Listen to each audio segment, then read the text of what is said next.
Bo día. Hola, hola.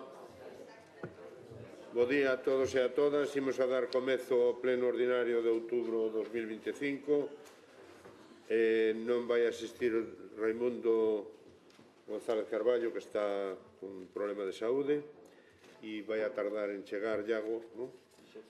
Polo tanto, estamos casi todos e empezamos o pleno. Punto primeiro da orde do día, aprobación da ata da sesión anterior.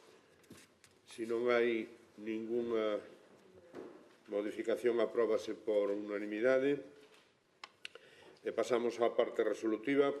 Punto 2, proposta de aprobacións de facturas sen previa tramitación. O señor secretario ten a palabra. Sí, bos días. O asunto determinouse na Comisión de Economía e Facenda do 15 deste mes favorablemente cos votos en contra dos membros do Grupo Municipal do Partido Popular. Alguna intervención, señora Gullia? Moi bo día a todas, grazas, alcalde. Simplemente comentar que as dúas facturas que veñen a aprobación é unha do repetidor de bombeiros de por un importe de 339,71, talleres electrónicos de Pontevedra, Sociedade Cooperativa, e a segunda tratase de o mantemento no ascensor do Centro Cultural do Burgo. Para ascensores Senor, e o importe do que se fala é de 46,59 euros.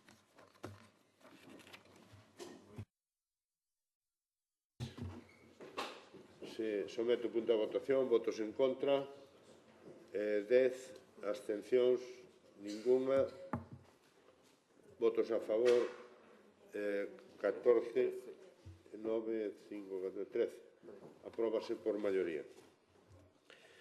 Punto número 3, proposta de aprobación definitiva do proxecto de modificación puntual do PEPRICA para a recualificación de zona verde con modificación da ficha número 11 do 2001 do catálogo do PEPRICA referido ao inmoble sito na rúa Arcebispo Malvar número 8. Señor secretario, ten a palabra. O asunto determinouse favorablemente por unanimidade na sesión da Comisión de Ordenación do Territorio, Urbanismo e Medio Ambiente do 7 deste mes. Moitas grazas, señor secretario. Moitas grazas, señor alcalde. Moi bo día a todos e máis a todas. O punto que hoxe se somete á consideración deste pleno é a aprobación definitiva da modificación puntual número 5 do Plan Especial de Protección e Reforma Interior do Casco Histórico, que é o PEPRICA. Esta modificación afecta especificamente a un único inmoble que está sito na rúa Arcebispo Malvar número 8. A finalidade esencial desta reforma, desta revisión, reside na subsanación dun erro material que está detectado na cartografía do PEPRICA. Na súa aprobación inicial, no ano 2003, unha parcela anexa que históricamente posúe a consideración de horta privada vinculada de bandita vivenda foi graficamente catalogada por erro como sistema local de espazo libre público, é dicir, unha zona verde pública. Esta modificación que hoxe aprobamos subsana unha discordancia gráfica, procedendo á recalificación da parcela como zona verde privada. Adicionalmente, optimízase a modificación para axustar a ficha do edificio e posibilitar a execución de obras dirixidas á mellora da accesibilidade e conservación. O proceso tramitador que culmina hoxe caracterizouse pola súa extensión, tendo a solicitude inicial dos propietarios data en febreiro de 2022. Tras a súa aprobación, o expediente foi sometido ao Tras a súa aprobación por parte do Concello, o expediente foi sometido ao preceptivo período de información pública durante 2 meses e debemos aquí salientar que durante este período de consulta pública, de información pública, non se rexistrou ningunha alegación por parte da cidadanía. Pola contra, o factor de maior dilación temporal do procedemento foi, sen lugar a dúbidas, a exhaustiva tramitación sectorial. Requiriuse preceptivamente a obtención de informes sectoriais de múltiples organismos, como é o caso da Aviación Civil, Costas do Estado, Augas de Galiza, Patrimonio Cultural da Xunta de Galiza e a Secretaría de Estado de Telecomunicacións. Así mesmo, o informe vinculante da Dirección Xeral de Urbanismo da Xunta constituíu o trámite de maior complexidade. Foron precisas ata 3 aprobacións provisionais para ir axustando as deficiencias técnicas que eran de carácter moi menor sinaladas a contagotas por distintos informes deste organismo, relativas, entre outros aspectos, á corrección de códigos de planos e ao axuste das lendas ás súas exixencias normativas. Finalmente, con data do pasado 23 de xullo, a Xunta emitiu o seu informe favorable, suxeito únicamente á incorporación dunhas últimas correccións. Ditas correccións xa foron debidamente incorporadas, xa foron validadas polos servizos técnicos municipais, segundo consta no expediente, e tamén foron aprobadas pola Comisión de Urbanismo. Por fin, logo dun período de tramitación superior aos 2 anos e medio, contando coa totalidade xa dos informes sectoriais preceptivos en sentido favorable e sen rexistro de alegacións cidadás, propoñemos formalmente a este pleno a aprobación definitiva do expediente co obxectivo de subsanar este erro. Agardamos que, tal e como se aconteceu na correspondente comisión, os grupos manteñan o seu voto a favor e se reitere o voto unánime de todos para concluir de forma definitiva este procedimento, ou cando menos provisionalmente definitiva, este procedimento e así emendar unha inexactitude gráfica que non debería ter sido incorporada no seu momento. Moitas grazas. Moitas grazas, señor Oubiña. Señor Domínguez, ten a palabra. Sí. Bueno, muy rápidamente, el Partido Popular va a votar a favor, pero es cierto que esto debería abrir un debate que hemos solicitado en varias ocasiones, que es la de hacer un estudio en profundidad para la modificación del PEPRICA. En su momento tuvo todo el sentido, sigue teniendo el sentido, pero hay que intentar compaginar lo que es la legítima protección del casco histórico con la muchas veces imposibilidad de realizar obras necesarias. Por lo tanto, desde aquí, simplemente una llamada para esa modificación del PEPRICA que entendemos que es necesaria. Muchas gracias. Moitas grazas, señor Domínguez. Algúnha outra intervención? Non. Sométese o asunto a votación. Votos en contra ningún, abstención ninguna. Votos a favor. Apróbase por unanimidade das concelleiras e concelleiros presentes. Pasamos ao punto número 4. Proposta de aprobación inicial da modificación puntual do artigo 9.4 da Ordenanza Municipal Reguladora da Mobilidade Amável e da utilización dos espacios públicos no Concello de Pontevedra para favorecer o transporte de menores e o uso de remolques en bicicleta. Señor secretario, ten a palabra. A proposición de acordo ditaminouse favorablemente por unanimidade con a observación respecto da proposición inicial na Comisión de Mobilidade, Infraestructuras e Obras e Servizos do 3 deste mes. Moitas grazas. Señor Mosquera Lorenzo, ten a palabra.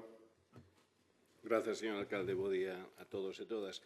Ben, isto ven de unha moción aprobada, bueno, ou tramitada, creo que non chegara a vir ao pleno, pero, bueno, que estuvamos de acordo, tramitouse, e que ven sendo, no fondo, pois, o uso de remolques, as condicións de uso de remolque por parte das bicicletas, para levar algún crío, levar algún paquete, o que sexa, que antes estaba, digamos, no limbo, que era difícil de recoller na ordenanza cando se aprobou, porque a normativa xeral era confusa. Unha vez que se aclarou a normativa xeral e é posible, pois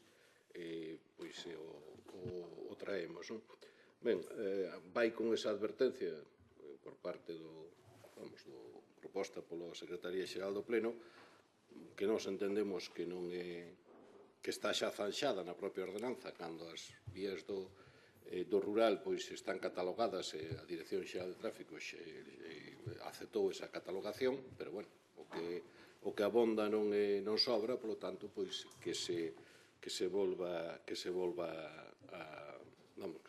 mirar. É unha modificación menor, con servicios técnicos. A proposta, digamos, non é exactamente como propuxo o colectivo Pedalada, senón que os nosos servicios xurídicos e técnicos axustaron o que entendían que era máis razonável, e todos estamos de acordo, e agardemos que non traia ningún problema e que facilite unha situación que hasta este momento estaba confusa.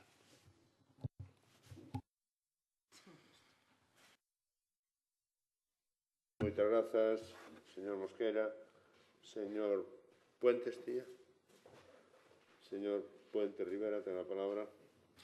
Moitas gracias, señor alcalde, e bo día a todos e a todas. Efectivamente, esta proposta chega a pleno a raíz dunha proposición normativa que rexistrou o Partido Socialista o 11 de xaneiro de 2024, hai case xa 2 anos, precisamente facéndose eco de reclamacións que colectivos como Pedaladas e que, en xeral, os usuarios e usuarias da bicicleta en Pontevedra nos viñan transmitindo desde hai tempo para permitir en Pontevedra o que xa era norma habitual noutras cidades, pero que aquí ás veces era obxecto de sanción por non estar recollido na ordenanza municipal, que efectivamente contemplar que as bicicletas que están, e os ciclos en xeral que están pensados para unha única persoa podan levar carriños e podan levar remolques, semirremolques e outros elementos similares que lles permitan transportar persoas, animais de compañía e incluso carga neses ciclos. E, por tanto, que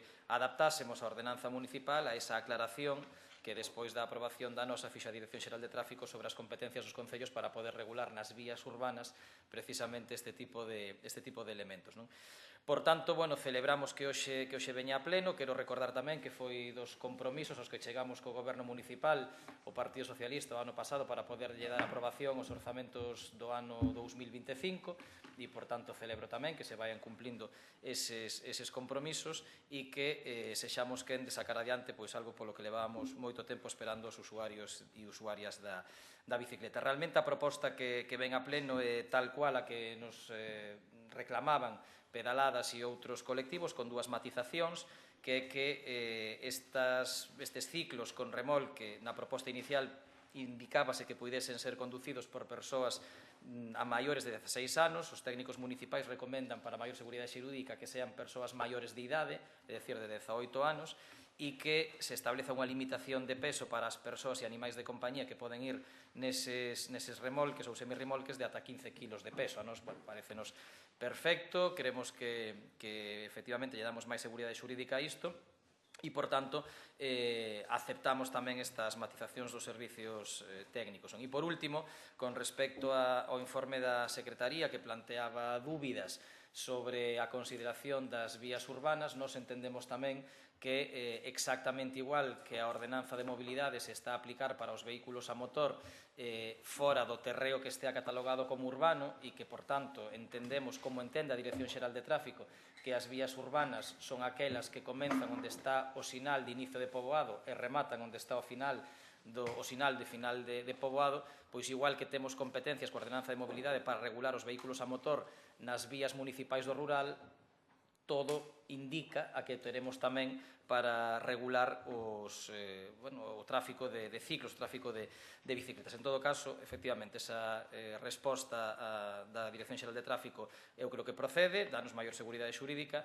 e o único que agardo é que non se retrase demasiado e que podamos aprobar a ordenanza o máis axiña posible e que canto antes podamos regularizar o que xa é realidade, insisto, noutras cidades, que é eses ciclos con carriños para levar persoas, animais de compañía ou mercadorías, que tamén espero que fomente o servicio de paquetería sustentable na cidade a través de bicicleta e non con furgonetas entrando constantemente no centro histórico e noutras zonas peonís da cidade.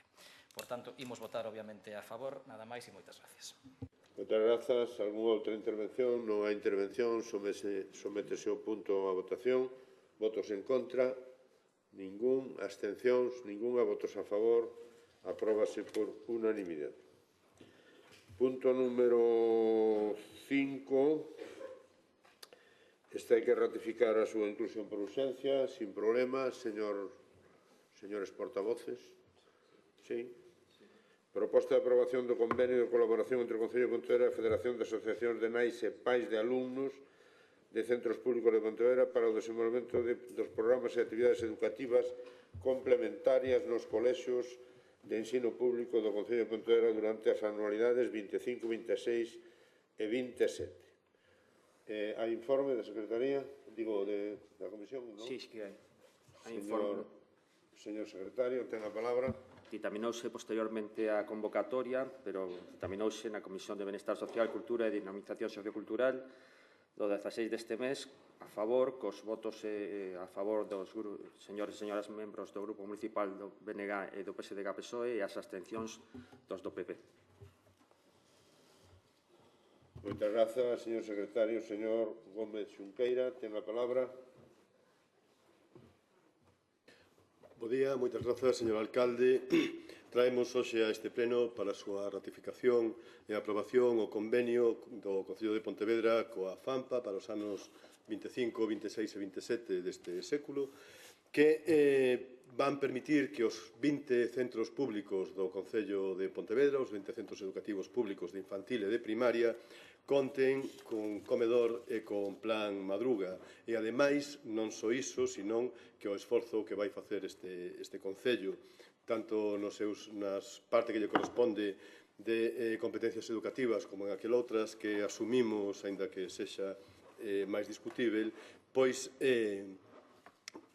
van permitir darlle estabilidade a ese servizo e mellorar desa maneira o ensino público. Como dicía, o esforzo que vai facer o Concello de Pontevedra, a cidadanía deste Concello, ascende a 819.000 euros repartidos en 3 anualidades, de 258.000 no ano 25, 273.000 no ano 26 e 288.000 no ano 27, que supón unha suba con respecto ao esforzo actual de un 11,5%. É un esforzo que está máis que xustificado porque a FAMPA tamén colabora quizáis achegando a súa responsabilidade, o seu esforzo e o seu traballo tamén dunha maneira moi importante.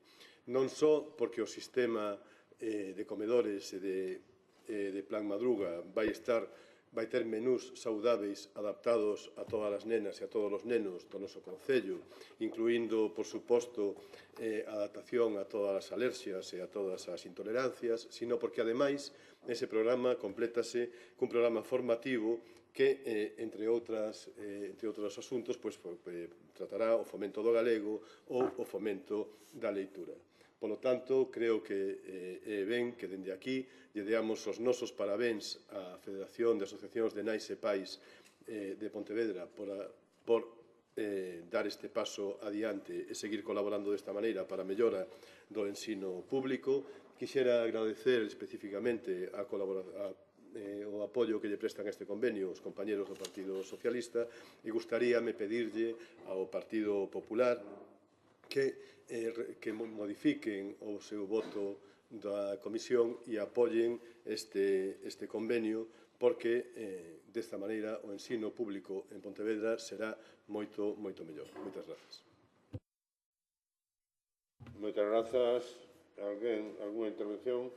Non hai intervencións. Sométese o asunto a votación. Votos en contra da proposta. Ningún. Abstencións. Ningún. Votos a favor. Apróbase por unanimidade das concelleiras e concelleiros presentes. E pasamos ao punto número 6.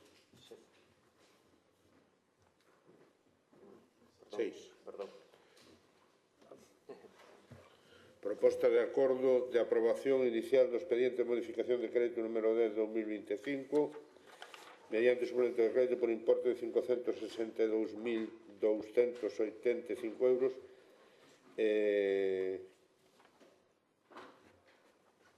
O señor secretario ten a palabra para o dictamen da comisión.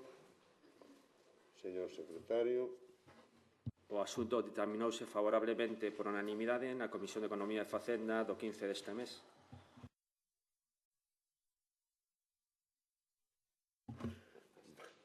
Me sorprende tanta unanimidade, verdad? Unha maravilla. Señora Gulías, ten a palabra. Grazas, señor alcalde, bo día de novo. Pois nada, simplemente para explicar o que se explicou tamén en comisión, introducimos esta modificación tendo en conta que un dos proxectos do PSTD era Vía Verde e parece que con certa lógica se vai iniciar un proxecto de supramunicipalidade, decidimos cambiar os fondos de destino e facer unha aposta máis decidida aínda se cabe polo mercado municipal de Pontevedra. Simplemente por afondar no que é a millora do mercado nestes últimos anos, dicirlles que estamos en cifras de récord. Si facemos memoria, as obras de depósito e saneamento que comezamos a principio de mandato tiveron unha cuantía de 269.000 euros e resolveron vellos problemas e necesarias reparacións como o cambio das cámaras frigoríficas instaladas no baixo dos mercados. Tamén, recentemente, na modificación de crédito, aprobamos o cambio dos 2 montacargas por un importe de 171.000 euros e acabamos de poñer en marcha o programa Pontevedra Capital Gastro por un importe de 392.747. Agora, o que lles propoñemos aquí é unha reforma sustancial e estructural do edificio. Estamos a falar de máis de medio millón de euros. E neste caso o que pretendemos é mellorar un vello problema, que é a incidencia de luz solar no produto fresco do baixo do mercado. É un problema recurrente, un problema con certa complexidade e que nos vai a permitir mellorar tanto a eficiencia enerxética do mercado como a eficiencia acústica. En total, e unha vez licitado este importe, falamos dunha cifra récord de investimento no mercado municipal de Pontevedra. Falamos de 1.350.479 euros en 3 anos. Seguiremos traballando por cumprir o que dixemos, que é que o mercado sexa un centro de referencia e o epicentro gastronómico da cidade. Así estamos traballando e agradezolle ese voto por unanimidade na comisión. Moitas grazas. Moitas grazas. Señor Puentes, Rivera, ten a palabra. Sí, moitas gracias, señor alcalde. Nada, brevemente, solo para matizar unha cuestión, porque é certo que o proxecto de Vía Verde para traer esa infraestructura desde Portas ata Pontevedra foi impulsado polo Partido Socialista no anterior mandato municipal e foi incluída nos fondos, como dicía a concelleira, que lle solicitamos ao Goberno de España para o Plan de Sostenibilidade Turística en Destino e a Xunta de Galicia, e afortunadamente concedióse eses fondos para poder facer realidade esta infraestructura vital e continuar a cara ao sur ata Arcadi e despois ata Vigo. E, bueno, por reiterar o compromiso do Partido Socialista e a aposta firme do Partido Socialista por dotar a Pontevedra dese centro neurálxico da Vía Verde das Rías Baixas, pero, efectivamente, entendemos que se é certo e non nos engañaron o que dixeron a Diputación de Pontevedra e a Xunta de Galicia, de que van financiar non só a Vía Verde de Pontevedra a Arcade, sino que van financiar toda a infraestructura desde Portas ata Arcade como mínimo e posteriormente ata Vigo, pois evidentemente ten todo o sentido do mundo destinar estes fondos a algo que neste momento non ten financiamento e por iso nos imos apoiar esta proposta, pero, insisto, evidenciando e reiterando unha vez máis a solicitud da Xunta de Galicia e a Deputación de Pontevedra para que se comprometan firmemente co financiamento desa infraestructura e desa Vía Verde de Portas ata Pontevedra e de Pontevedra a Arcade. Nada máis e moitas gracias. Moitas grazas, señor Fuentes. Señor Domínguez Artime, ten a palabra. Muchas gracias, señor alcalde. Buenos días a todos. Bueno, pues resulta que traen aquí una modificación de crédito para no perder fondos europeos. Y resulta que ahora van a cambiar unos fondos europeos que eran para una vía verde entre Pontevedra y Barro y que no les daba tiempo. Ese es el verdadero problema. No hicieron las cosas en tiempo y forma. Como no les daba tiempo, perdían los fondos para otro lado. Bueno, pues lo que van a hacer es recolocar dichos fondos. Pues esto presenta varias consideraciones. La primera es que ustedes llegan a la prensa y le dicen, no, como lo va a hacer la Diputación, pues entonces este medio millón lo destinamos a otra cosa. Lo primero es que ustedes tenían un compromiso para hacer esto, tenían un compromiso con Europa para hacer para utilizar estos fondos en una vía verde y no la van a hacer.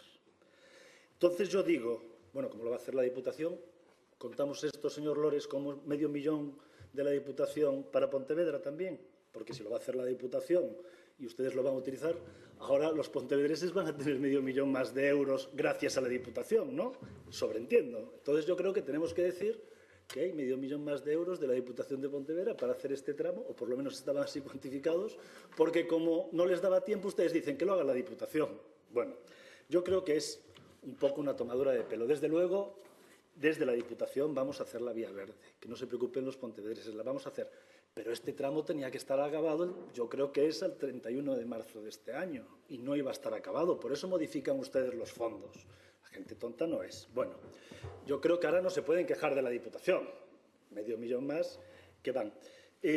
La pregunta es, ¿cómo es posible que se gestione tan mal desde el Concello de Pontevedra los fondos europeos? La pregunta es, ¿cómo es posible que se gestionen tan mal los fondos europeos, porque ya llevamos 1 millón en los salones del Lérez de los fondos de bienes de interés cultural perdidos. Ese 1 millón de euros lo hemos perdido los pontevedreses. 2,2 millones para el Gafos, porque ya reconocen en privado que no van a ser capaces. Y ya les digo yo que no van a ser capaces 2,2 millones de euros perdidos de los pontevedreses. Y ahora, este medio millón que iban a perder, y ese es el quid de la cuestión, iban a perder este medio millón porque no iban a estar tiempo en la senda verde, pues entonces lo traen. Nosotros vamos a explicar nuestro voto a favor. No queremos que se pierda ese dinero de fondos europeos para Pontevedra, por lo tanto vamos a votar a favor. Y desde luego esperemos que este dinero sí sirva para rehabilitar el mercado, porque después de enterrar cientos y cientos de miles de euros en el mercado es un fiasco. Es un fiasco. La parte de arriba del mercado solo hay un único centro de 28, si no me equivoco, que debían estar abiertos. Por lo tanto, esperemos que esta nueva inversión, después de haber tirado el dinero los dos gobiernos, tanto el PSOE como el BNG, esperemos que valga para algo. Pero, desde luego, vamos a votar a favor porque no queremos que se pierdan los fondos. Vamos a votar a favor porque, además, nos parece bien que vayan al mercado. Pero, desde luego, la tramitación de los fondos europeos en el Concello de Pontevedra es penosa. Y eso lo tenemos que decir. Muchas gracias. Muchas gracias, señor Domínguez. Señor Puentes, no, ahora. Eres tú. Señora Gulías, ten a palabra. Bueno, pois bo día de novo. Eu, señor Domínguez, agradezo a súa sinceira preocupación pola xestión de fondos europeos. E, aparte, eu creo que esa preocupación ven motivada pola súa propia experiencia perdendo fondos, non?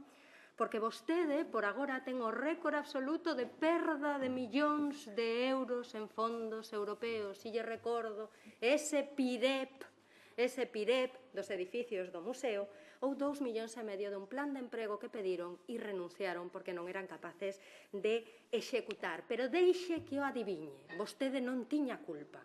Vostede desa perda de fondos non tiña culpa. Non tiña culpa nin siquiera tendo responsabilidade de xestión. Porque vostede non ten culpa de nada do que pasa na Diputación. Así que aínda queda moito que devolver con esa ineficaz xestión súa, exclusivamente súa. Pero, mire, non me extraña que vostede agora na súa seguinte intervención queira botar todos os balóns fora, porque vostede ten a desfachatez de botarlle a culpa ao alcalde de Pontevedra de non darlle unha licencia para Santa Clara que nin siquiera solicitou. É dicir, xa temos que ter telepatía. O señor Domínguez vai solicitar a licencia, que nin siquiera solicitou. Esa é a súa xestión. Esa é a súa xestión. E a solicitude é posterior ás súas declaracións, señor Domínguez. Entón, agradezo de novo a súa preocupación, pero se hai un campeón da incompetencia na xestión de fondos europeos, señor Domínguez, ese é vostede. Moitas grazas, señora Gulía. Señor Puentes, ten a palabra.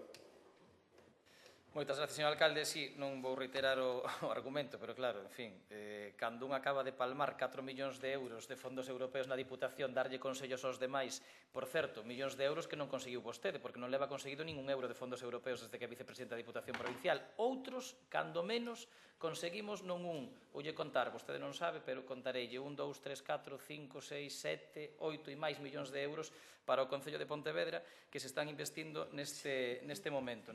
Entón, primeiro, que nos dé aconsellos, en fin, bueno, pois primeiro aplíqueseo vostede, pero que ademais eu espero que a Vía Verde, agradezo o seu compromiso aquí expreso públicamente, pero espero que a Vía Verde na Diputación de Pontevedra aleve a área responsable de mobilidade ou a área responsable de turismo e non a súa, porque vexo que descoñece absolutamente, despois de case 3 anos como vicepresidente da Diputación, e mira que non lle meten temas de Pontevedra durante estes 3 anos, descoñece absolutamente o proxecto, porque entre Portas e Pontevedra é que non hai que facer obra, hai que sinalizar simplemente a Vía Verde, porque toda o traxecto que está redactado e está presentado por colectivos como Pedaladas fundamentalmente, todo o traxecto utiliza vías que xa están neste momento construídas, vías existentes, fundamentalmente Camiño de Santiago, pistas forestais e outro tipo de infraestructuras municipais. Por tanto, daría tempo de sobra desde que se empezou a falar de que a Diputación iba a financiar a Vía Verde ata ese 31 de marzo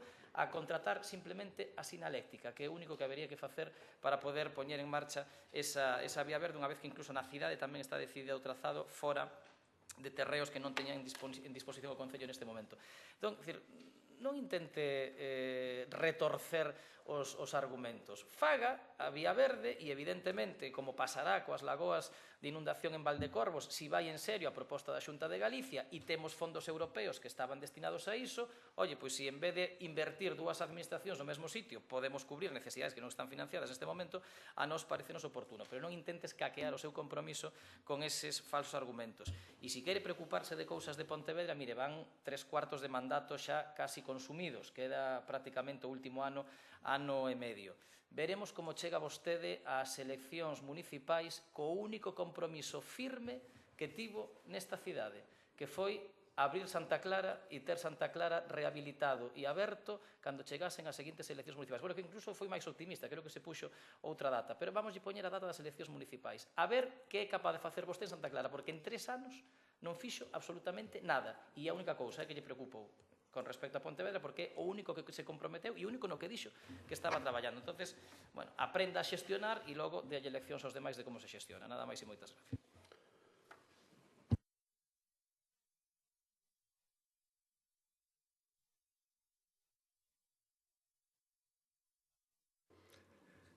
Muchas gracias.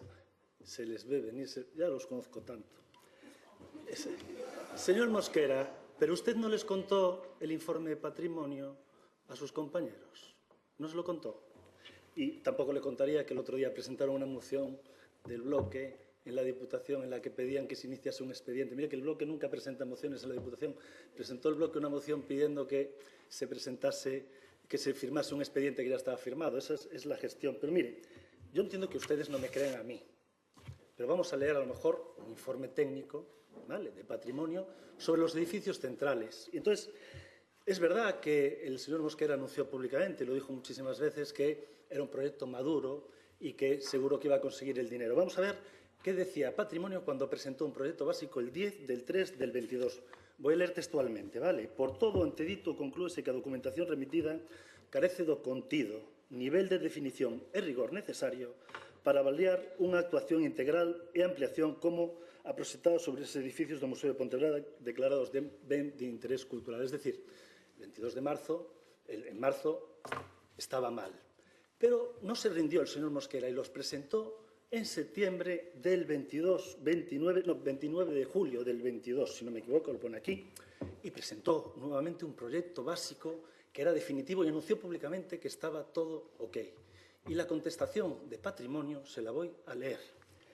A vista da nova platimetría do estado actual constátase a falta de rigor, os erros e omisións dos planos anteriores, polo que non cabe avaliar a interpretación en tanto esta non se define sobre a planimetría real e máis precisa da que se dispón. A vista de que os planos empregados non describen debidamente os edificios e presentan múltiples erros formais e dimensionais e carecen de nivel de concreción e definición necesarios, compre requerir nova definición. Y después de esto no volvió a presentar nada.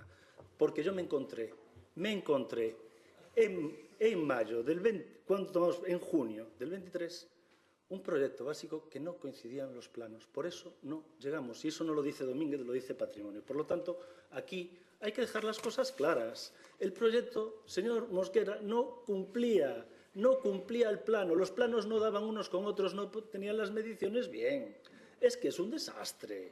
Es que es un desastre como es su gestión con los fondos europeos. Es un desastre. Entonces, ¿qué hemos hecho? Lo hemos presentado en Patrimonio después de seis asistencias técnicas que fueron necesarias para tener un proyecto de calidad y que al menos coincidan las medidas con lo que tenían que medir, que los planos no presenten distintas medidas unos con otros, que es lo que dice un técnico de Patrimonio. Por eso se perdieron los fondos europeos, como se están perdiendo aquí reiteradamente. Y no se hizo la Vía Verde y como se van a perder los fondos, se modifican. Y votamos a favor, no queremos que se pierdan fondos europeos. Vamos a votar a favor.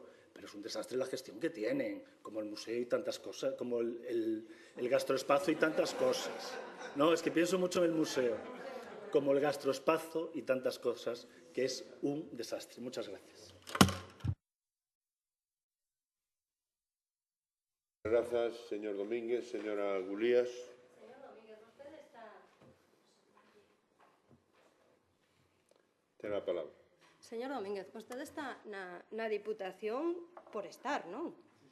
Claro, é dicir, efectivamente, hai... Sí, home, tranquilidade, home, fixo moitas cousas. Non sabemos cantas, pero algunha faría. Fíxese, vostede di que isto era inviable porque tiña un informe con requerimentos. Sabe cantos requerimentos se contestan en proxectos actualmente nas administracións? Non, pero a vostede acaba de dicir aquí que lle fixeron falta 6 asistencias técnicas para chegar a un proxecto. 6 asistencias técnicas. Hai que definir mellor os pregos de contratación, señor Domínguez. 6 asistencias técnicas. Acaba de dicilo vostede e dixo que sacara vostede. Da igual, señor Domínguez. Vostede o que non quere recoñecer é que é incapaz de xestionar o que outros lle deixaron endereitado. Incapaz de xestionar. E eu, mire, non quería meterme con Santa Clara, pero sabe que Santa Clara leva pechada ao público dende que vostede é vicepresidente. Non hai actividade cultural en Santa Clara, porque non foi capaz de solucionar as goteiras da capela. Non hai unha, señor Domínguez, unha. Conte as veces que este Concello programou en Santa Clara. Conteas e compare. E logo falamos de capacidade de xestión, cando vostede queira. O único que queda claro é que vostede é o responsable de perder máis de 4 millóns de euros de fondos europeos e que foi incapaz de facer nada. E que fai o señor Domínguez sempre que lle din isto? Fuisteis vosotros. Yo non hice nada. Foi o señor Mosquera, que últimamente lle ten moita manía o señor Mosquera, Eu vexo, está obsesionado, Está obsesionado, E aparte ata rozar o absurdo e, bueno, certo ton un poquinho despectivo que a min, bueno, non pensei, sí, mira as grabacións, home, mira as grabacións.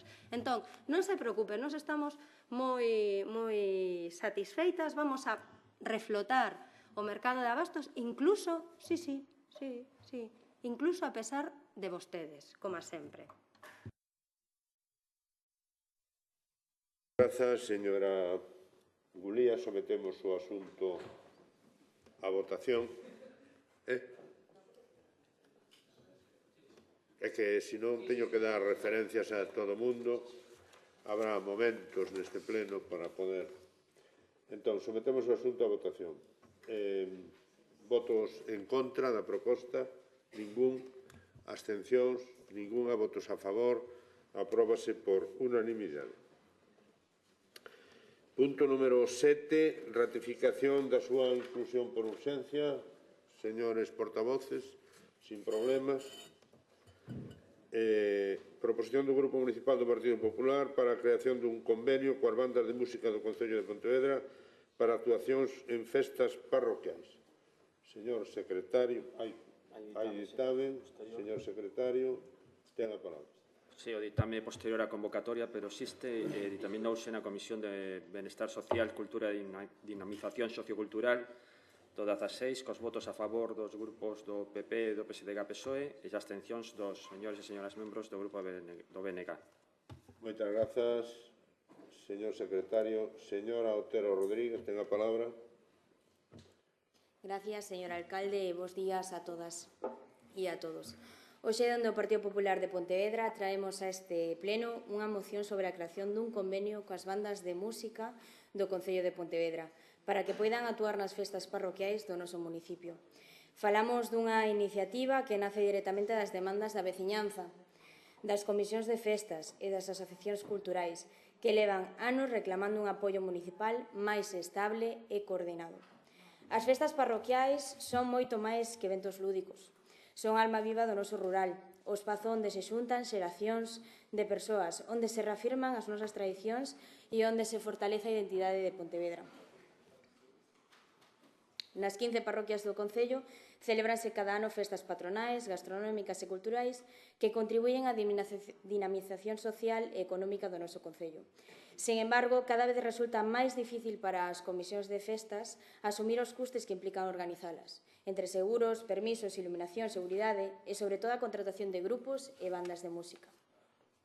Hoxe unha festa media pode supoñer entre 6.000 e 15.000 euros, que son cifras moi elevadas para entidades veciñais que se manteñen gracias á colaboración de veciñas e veciños. Como sabemos, a Deputación de Pontevedra, a través do programa Culturea, leva anos apoiando con forza a cultura popular, subvencionando unha parte das actuacións de bandas de música, charangas, grupos de danza e de teatro.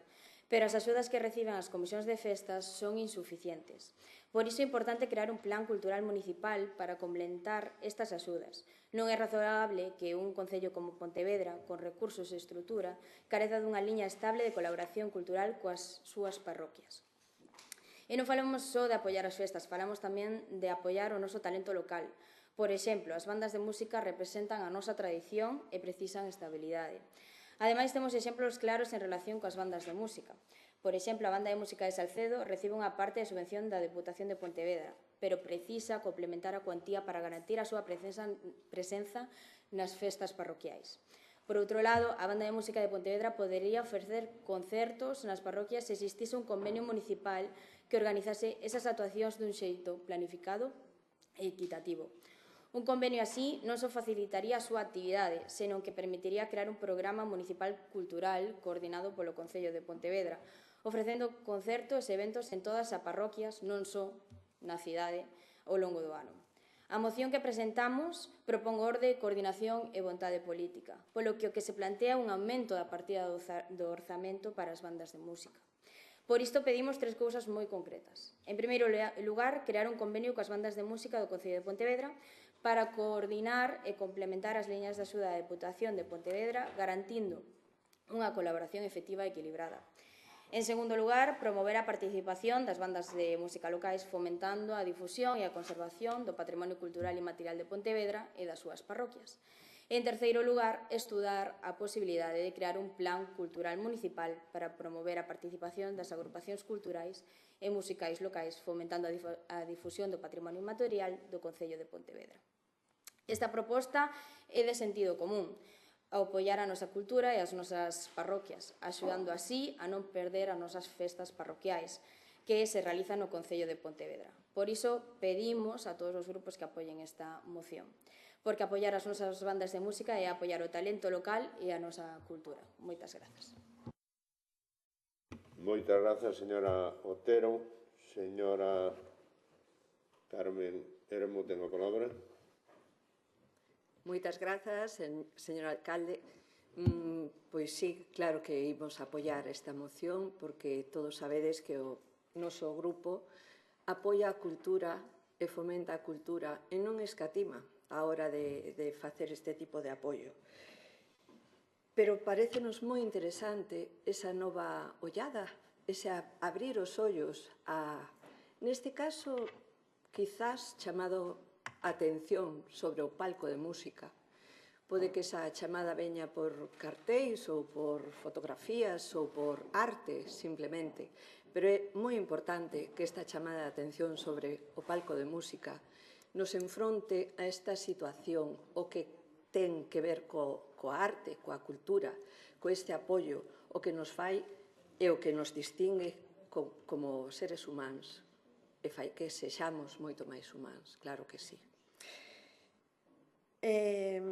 Pero sí, aínda así, gustaríame facer un pouquiño de reflexión, dado todo o que se falou hasta agora, e promover esta colaboración, e promover neste sentido o traballo, señor Otero, o traballo conxunto que funciona. Neste momento, cando propón un plan cultural municipal, é fantástico, pero este tipo de propostas teñen que vir apoiadas nun contexto de traballo colaborativo. Pois cando se fan os presupostos, cando falamos de acordos de outra maneira, pois sí, e non obstaculizar, senón traballar, colaborar para que funcione todo socialmente, difundiendo a cultura e non só formalizando actos nos que o instrumento que máis se escoita é o autobombo, que non é precisamente un instrumento musical. Moitas grazas. Moitas grazas. Señora Hermo, ten a palabra o señor Gómez Xunqueira. Pois outra vez, bos días, outra vez moitas grazas, señor alcalde. A verdade, señor Otero, que esta moción que nos traen hoxe aquí daría moitísimo para discutir, casi nos daría para un monográfico, porque afirmar como afirman que a Diputación de Pontevedra é quen máis apoio ofrece ás entidades culturais simplemente non é verdade, verémolo ao longo da miña intervención. Ou solicitar a creación así en frío dun plan cultural municipal para promover a participación demostra certo descoñecemento. Eu recomendaríalle que se pasase polas actividades culturais do Concello de Pontevedra, porque, por citar algunhas, e a abuela pluma, todos os grupos de música tradicional de Pontevedra actúan todo o que poden en todas as festas parroquiais. Se non actúan máis é porque non poden ir a máis sitios.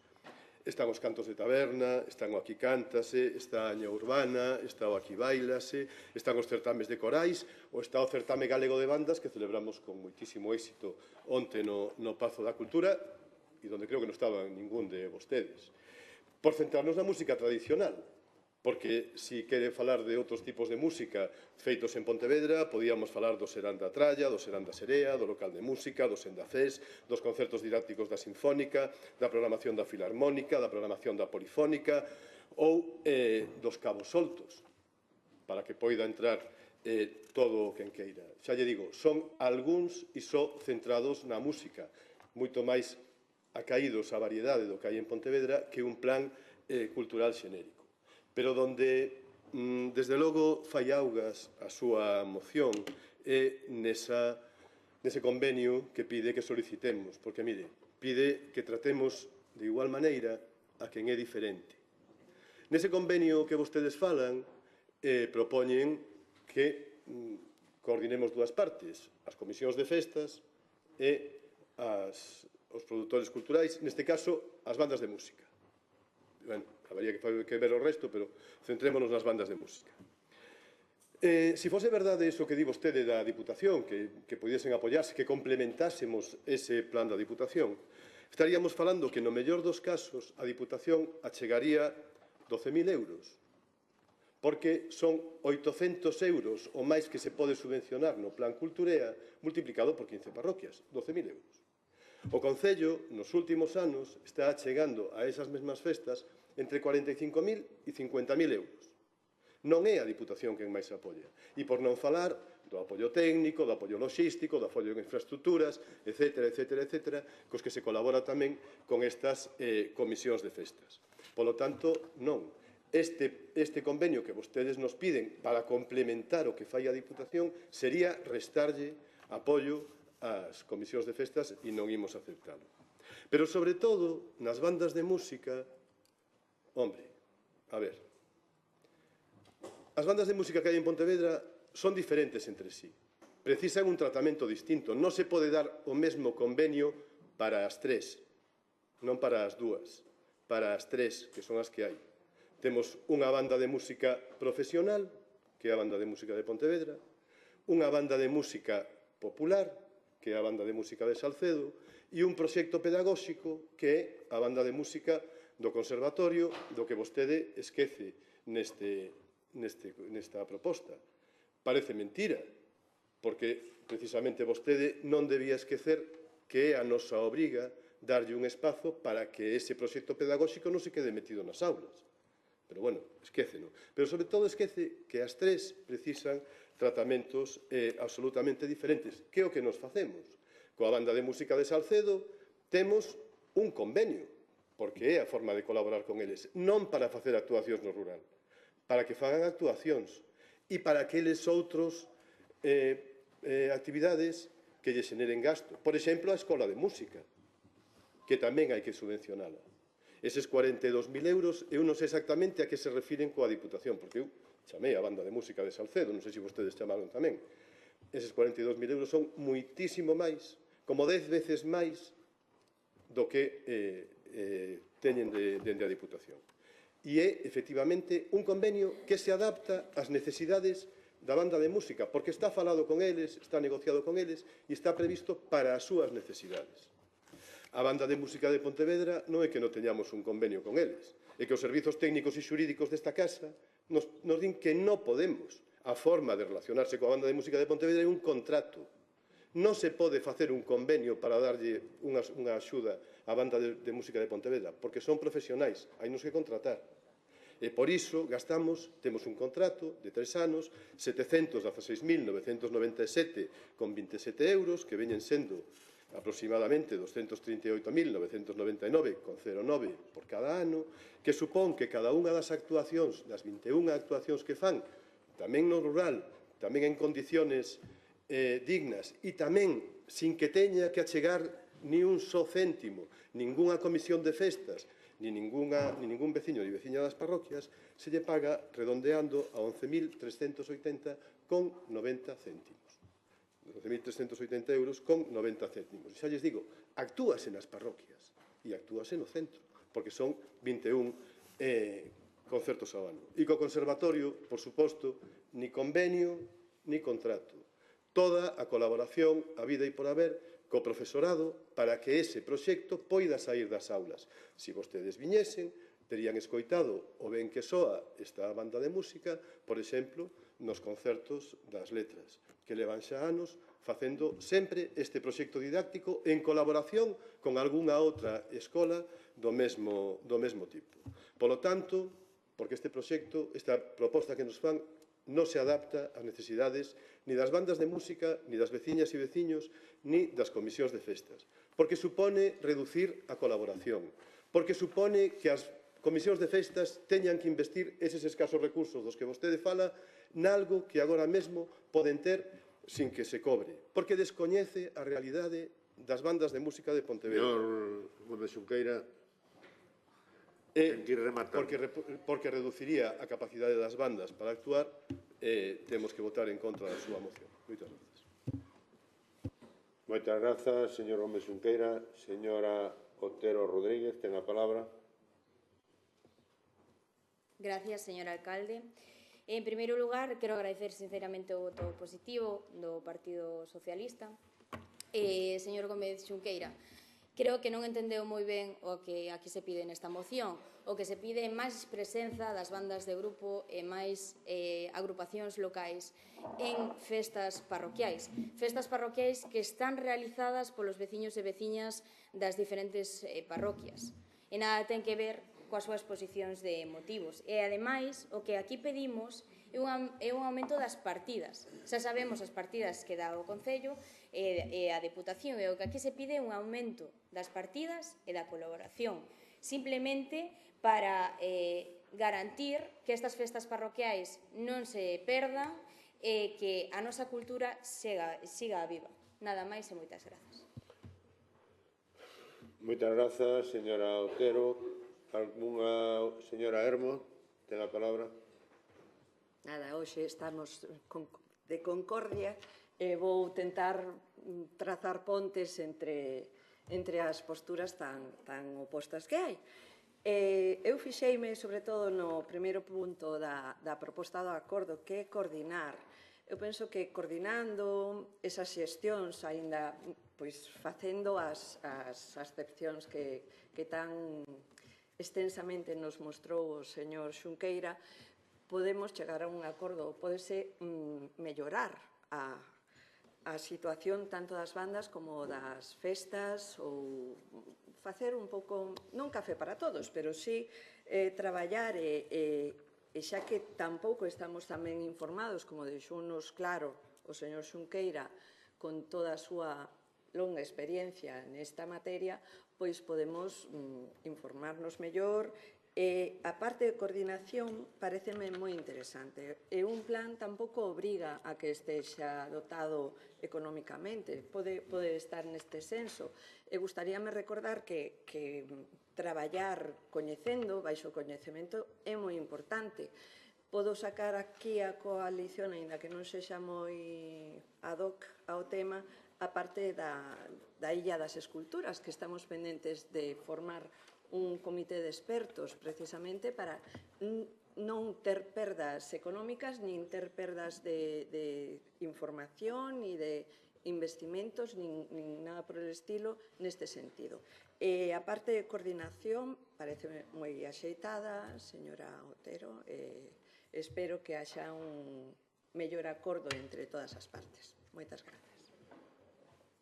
Moitas grazas, señora Hermos. Señor Gómez Xunqueira, ten a palabra. Y, en primer lugar, muchas gracias, señora Hermo, por los todos conciliadores, pero, Dalle outra vez aí que me preocupei. Vai. Pois, en primeiro lugar, moitas grazas a señora Hermo polo ton conciliador e seguro que é posible mellorar as condicións en que actúan e traballan todos os grupos culturais de Pontevedra e agradezo que esteamos dispostos a colaborar para que eso sexa mellor. A señora Otero, en tal caso, tería que dicirlle que se o que quere é que falemos de onde teñen que tocar, pídao aquí. Se o que pide un convenio, falaremos dun convenio. E se o que quere é que as bandas de música vayan tocar nas festas, pois igual podemos ter un problema. Porque con toda a súa boa intención, e con todas as súas posibilidades, as comisións de festas achegan o que poden. E o que poden, moitas veces, non son as condicións que precisa unha banda de música sinfónica como a de Pontevedra ou unha banda popular como a de Salcedo. Estas bandas non van, pero xa non iban cando hai 30 anos gobernaba o Partido Popular, facendo o paseillo detrás da procesión. Ni poden tocar no torreiro das festas. Precisan un espazo digno para tocar, que iso é o que non lle podemos pedir ás comisións de festas que fagan e é o que elas queren facer. Por iso, esta moción súa tampouco funciona. Se vostede falase coas comisións de festas, se vostede falase coas bandas de música, sabería que as condicións que as comisións poden ofrecer, que é o mellor que poden ofrecer e que o fan con todo o seu cariño, non coincide co que unha banda de música precisa. Por iso, o mellor, moitas veces non queren ir. E vostede está pedíndonos que nos axudemos as bandas de música facendo algo que elas non queren, non poden ou non deben facer para que funcionen moi ben, como están funcionando. Por lo tanto, temos que opoñernos. Pero, sobre todo, se o que vostede quere é que vayan tocar as festas, que fagan non sei cantas cosas, nos explicou agora na súa intervención, pida iso, non nos pida un convenio, non nos diga que aplaudamos a Diputación, non nos diga todas estas cosas que pone na súa moción. Se pone o que pone na súa moción, teremos que votar en contra. Grazas. Moitas grazas, señor Gómez Xunqueira. Señora Otero, ten a palabra para rematar. Sí, para rematar. Simplemente lamento moitísimo pois o voto desfavorable do BNG a esta moción que o que trata é de que a cultura tradicional das nosas parroquias siga viva. Volvo a reiterar que o que aquí se pide é colaboración, que o que destaca o señor Gómez Xunqueira de que en moitas parroquias non hai unha infraestructura axeitada para que as bandas de música de Pontevedra poidan tocar, o que sí poden facer é facilitar esas infraestructuras ou esos espazos, xa que tenden a man e colaboran coas festas tradicionais e parroquiais. Por tanto, unha vez máis, agradezo o voto positivo do Partido Socialista e lamento pois o seu voto en contra. Nada máis e moitas grazas. Grazas. Sometemos a moción a votación. Votos en contra. 8. Abstencións ningunha. Votos a favor. 16. Apróbase por maioría da corporación. Pasamos ao punto número 8. Tamén temos que aprobar a urxencia, señores portavoces. Proposición do Grupo Municipal do PSDG-PSOE para exixir da Xunta de Galicia o incremento de prazas concertadas na residencia para persoas adultas con parálisis cerebral e trastornos neuromotores da cidade de Pontevedra, ademais da actualización do custo das mesmas. Hai unha emenda tamén do Grupo Municipal do Partido Popular. Señor secretario, ten a palabra. O asunto determinouse con posterioridade á convocatoria. A emenda xa foi rexeitada na propia Comisión Informativa, cos votos a favor do Grupo do Partido Popular 4 en contra dos restantes, e a proposición ditaminouse favorablemente na mesma comisión cos votos a favor dos señores e señoras membros dos grupos do BNG e do PSDG-PSOE e as abstencións dos señores e señoras membros do Grupo do Partido Popular. Moitas grazas, señor secretario. Señor Rei Pazos, ten a palabra. Moitas grazas, señor alcalde. A proposta que traemos hoxe aquí fundamentase na necesidade urxente de garantir a sustentabilidade do servicio de residencia da Mancera Espace e asegurar o dereito a asistencia social de calidade para persoas con parálisis cerebral e outros trastornos neuromotores en Pontevedra. A Asociación Amancera Espace leva máis de 30 anos traballando e garantindo o dereito á asistencia social de calidade para persoas con parálisis cerebral e outros trastornos en Pontevedra e, como di o seu lema, todos e cada un dos días son diferentes e todos e cada un deles conforman a nosa trayectoria. En setembro do ano pasado, fai pouco máis de un ano, logo dunha larga espera, pois abriu as portas da nova residencia de Amancera Espace situada no centro sur, no antigo edificio da ONCE. Trátase de unha residencia que dispón de 32 plazas e que ten como finalidade ofrecer un fogar estable para persoas adultas con parálisis cerebral e outros trastornos, garantindo unha atención e apoio integral ao longo de toda a súa vida. Este recurso representaba un gran avance para moitas familias que durante anos soñaban con un lugar digno onde poder cubrir todas as súas etapas desta vida, e dende a atención temperada esta vida adulta. A posta en marcha deste fogar foi posible gracias á colaboración do Concello de Pontevedra, que asumiu o custo da rehabilitación con un investimento de máis de 1,5 millón de euros, que gran parte deles foron de fondos europeos FEDER, fondos que non se perderon. Actualmente a residencia acolle a 12 persoas usuarias, aínda que a súa capacidade total é de 32, e dá emprego a 18 profesionais, entre personal técnico e apoio social, que traballan cada día para ofrecer unha atención personalizada, integral e de calidade. O custo das plazas está coberto en gran parte mediante o concerto social que a Xunta de Galicia ten. Ahora mesmo a residencia ten dous grandes problemas, basicamente. O primeiro problema é que a Xunta de Galicia non cumpriu o seu compromiso, non cumpriu a súa promesa de incrementar as plazas concertadas na residencia de Amancera Espace. É un compromiso roto. Inicialmente a Consellería de Política Social comprometouse a concertar 12 plazas, que son as que están actualmente no centro, a pesar de que Amancera Espace sempre defendeu que a residencia, para ser viable, debía de contar con un mínimo de 16 plazas. A Xunta era consciente disto, por eso, nese momento, comprometeuse a abrila con 12 e a sumar 9 plazas máis ata alcanzar as 21 plazas nun plazo de non máis de 6 meses. Iso sería antes da primavera do 2025. Xa van máis de 12 meses, vai máis dun ano da apertura da residencia e a Xunta aínda non concentrou esas 9 plazas. Este incumprimento está a provocar serias dificultades económicas para a Asociación Amancera Espace e a habilidade do centro, que require dun mínimo de persoal e de recursos que non poden ser sostidos cun tan número reducido de usuarios como son os 12 actuais. A razón de concretar estas 9 plazas comprometidas non se debe a unha falta de demanda. Actualmente existe unha longa lista de espera e na provincia de Pontevedra contamos con só 2 centros. Un está en Vigo, que ten todas as plazas concertadas adxudicadas, e temos a residencia de Pontevedra, que ten 20 plazas disponibles. E o segundo problema que nos atopamos é que a Xunta de Galicia non actualiza os prezos e asfixia económicamente as residencias. En xullo do 24, pouco antes de abrir a residencia, entrou en vigor o 16º Convenio Colectivo Xeral de Centros e Servicios de Atención a Persoas con Discapacidade, que estableceu un incremento do 10% do salario base do persoal, aumentando así o custe final das plazas. A Xunta de Galicia, a pesar de levar máis dun ano deste incremento, non está a actualizar o prezo que abona polas plazas concertadas e obriga as entidades a asumir esa diferencia. Hai entidades en Galicia que xa empezan a expresar a súa preocupación pola posibilidade de ter que pechar os seus centros ou incluso de baixar a calidade dos servizos. Centrándonos no caso de Pontevedra, esta falta de actualización provoca unha diferencia de uns 300 euros por plaza entre o custo real e o que abona a Xunta de Galicia. Unha plaza no centro Amancer ten un prezo aproximado de 3.900 euros ao mes e a Xunta no seu concerto ofrece un prezo de 3.600 euros ao mes. Esta diferencia de aproximadamente 300 euros por praza supón a obrigación da asociación de asumir un déficit anual de máis de 43.000 euros.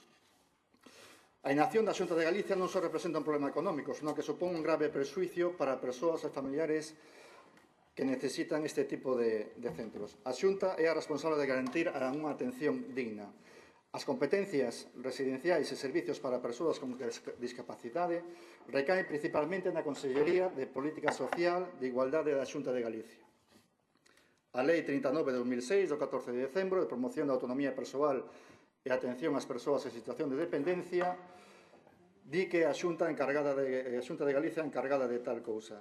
A Lei 1/2028, de febreiro, de Servicios Sociais de Galicia, establece que a Administración Autonómica é responsable de planificar e prestar servicios sociais especializados, incluindo a concertación de plazas de centros residenciais para persoas con discapacidade. Tamén o Decreto 75/2010 e o Plan Galego de Servicios Sociais 2023-2027 establece a concentración e mellora de residencias residenciais con unha prioridade estratégica. Estes instrumentos legais confirman as competencias que a responsabilidade para garantir o financiamento e xestión adecuada destes servicios residenciais para persoas con discapacidade é da Xunta de Galicia. Por tanto, creemos que é urxente proceder á concertación de plazas disponibles na residencia de Amancer Espaza aquí en Pontevedra, unha actualización dos prezos das mesmas para garantir a sustentabilidade e servicio e dar resposta á demanda existente. Moitas grazas. Moitas grazas. Ten a palabra a señora Gulías Torreiro. Sí, bueno, bo día de novo. Nada, simplemente anunciar o noso voto favorable, xa o fixemos en comisión. Para nós é un orgullo ter unha residencia como a Amancer Espaza, non? E desde o Concello pelexamos por aquí, por tela, non? Porque fose unha realidade. Non pelexamos solo, fixémolo con outras institucións e liderados por esa asociación, por Amancer, non? Por centrar un pouquiño o compromiso do Concello coas persoas con parálisis cerebral, eu solamente quero recordar a cesión dos equipamentos de Lourizán para o Centro de Atención Temperá, a cesión do propio Centro Sur e as obras para acondicionamento e equipamento e reforma do que hoxe é a residencia. 1,5 millón de euros. Creo que o Concello cumpriu co que se esperaba del con bastante soltura, non? Por certo, estas cifras de investimento e inversión en investimento social nunca son consideradas por ese famoso corazón de pedra. Digo por si yo trae escrito, porque efectivamente xa nos coñecemos e un argumento tan recurrente como falaz. Nada máis, dicir que vamos a apoiar a moción e nada máis. Moitas grazas, señora Gulías. Señora Junco, ten a palabra. Buenos días y gracias, alcalde.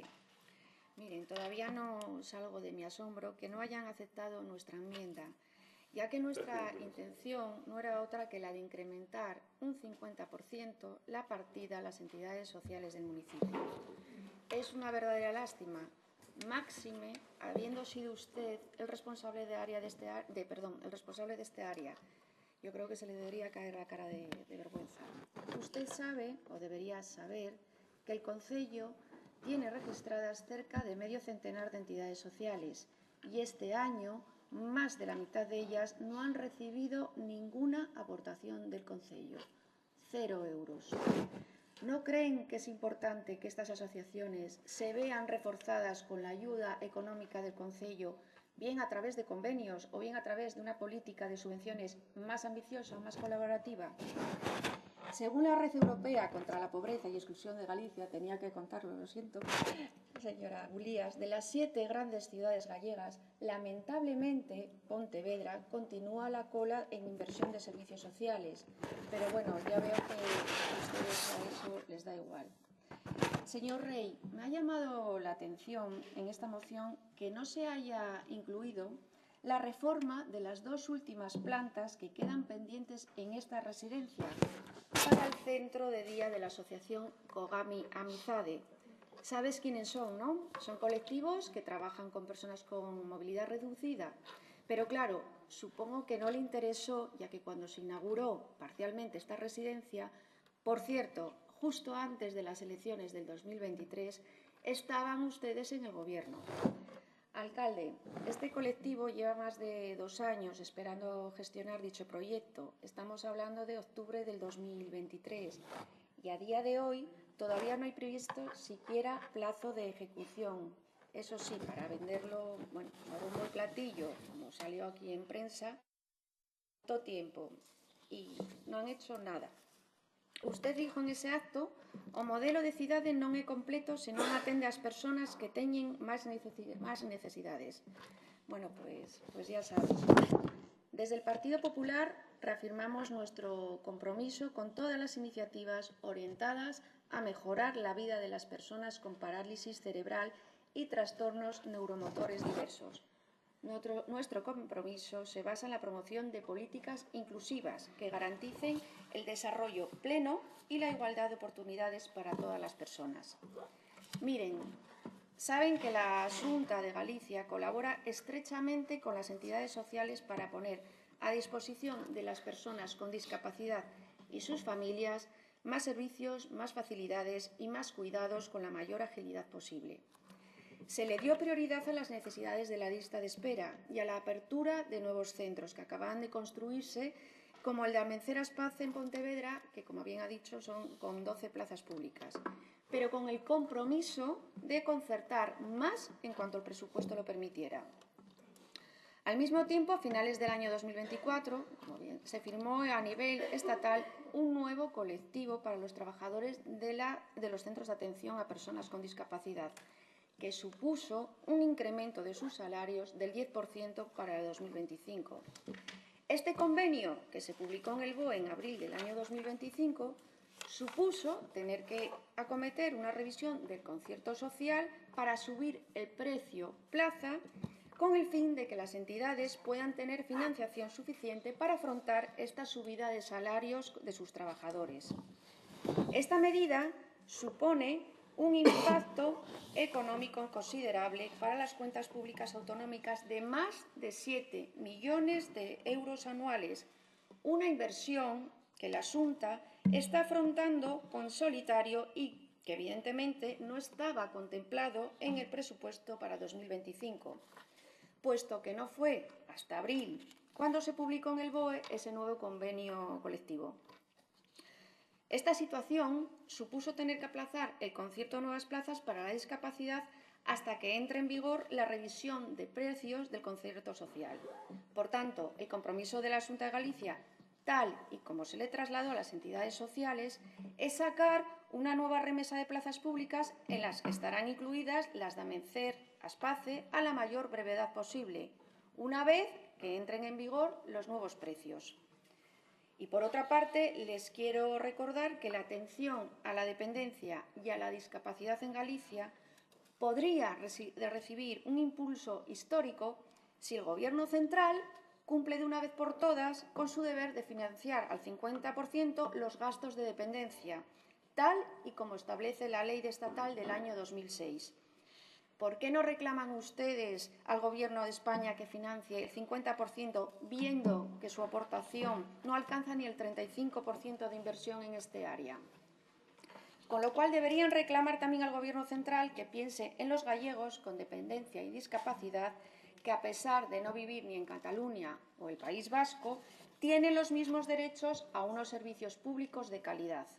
Ahora bien, reclamar al Gobierno de España que cumpla con sus deberes en esta materia, que no lo está haciendo con los gallegos y pontevedreses, no nos priva, a diferencia de ustedes, de pedir a la Xunta de Galicia el incremento de las plazas concertadas en la residencia pontevedresa. Faltaría más con la gran labor que Amenceras Pace presta a las personas con parálisis cerebral. Todo lo que permita complementar los servicios para este colectivo y que puedan cubrir las necesidades de ciclo vital completo, allí nos encontrarán. Muchas gracias. Muchas gracias, señora Junco. Señor Rey. Pazos, ten a palabra. Sí, gracias, señor alcalde. Señora Junca, non me quedou claro se vai votar a favor ou votar en contra da moción. No, claramente no, yo no me enteré. Non me quedou claro.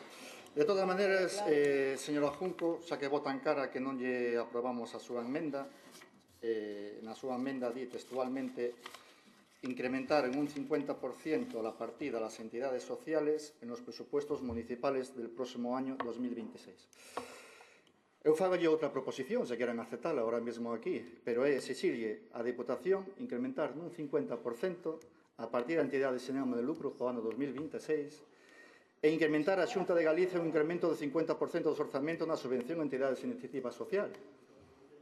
Se vostedes queren aceptar añadir estas propostas á súa emenda, nos estaríamos totalmente dispostos a aceptar a súa emenda. Porque, mira, señora Junco, quen está a fallar gravemente e quen ten unha falta de sensibilidade total e deixando atrás a un colectivo que precisa de apoio dun compromiso real é a Xunta de Galicia, que é o que ten as competencias.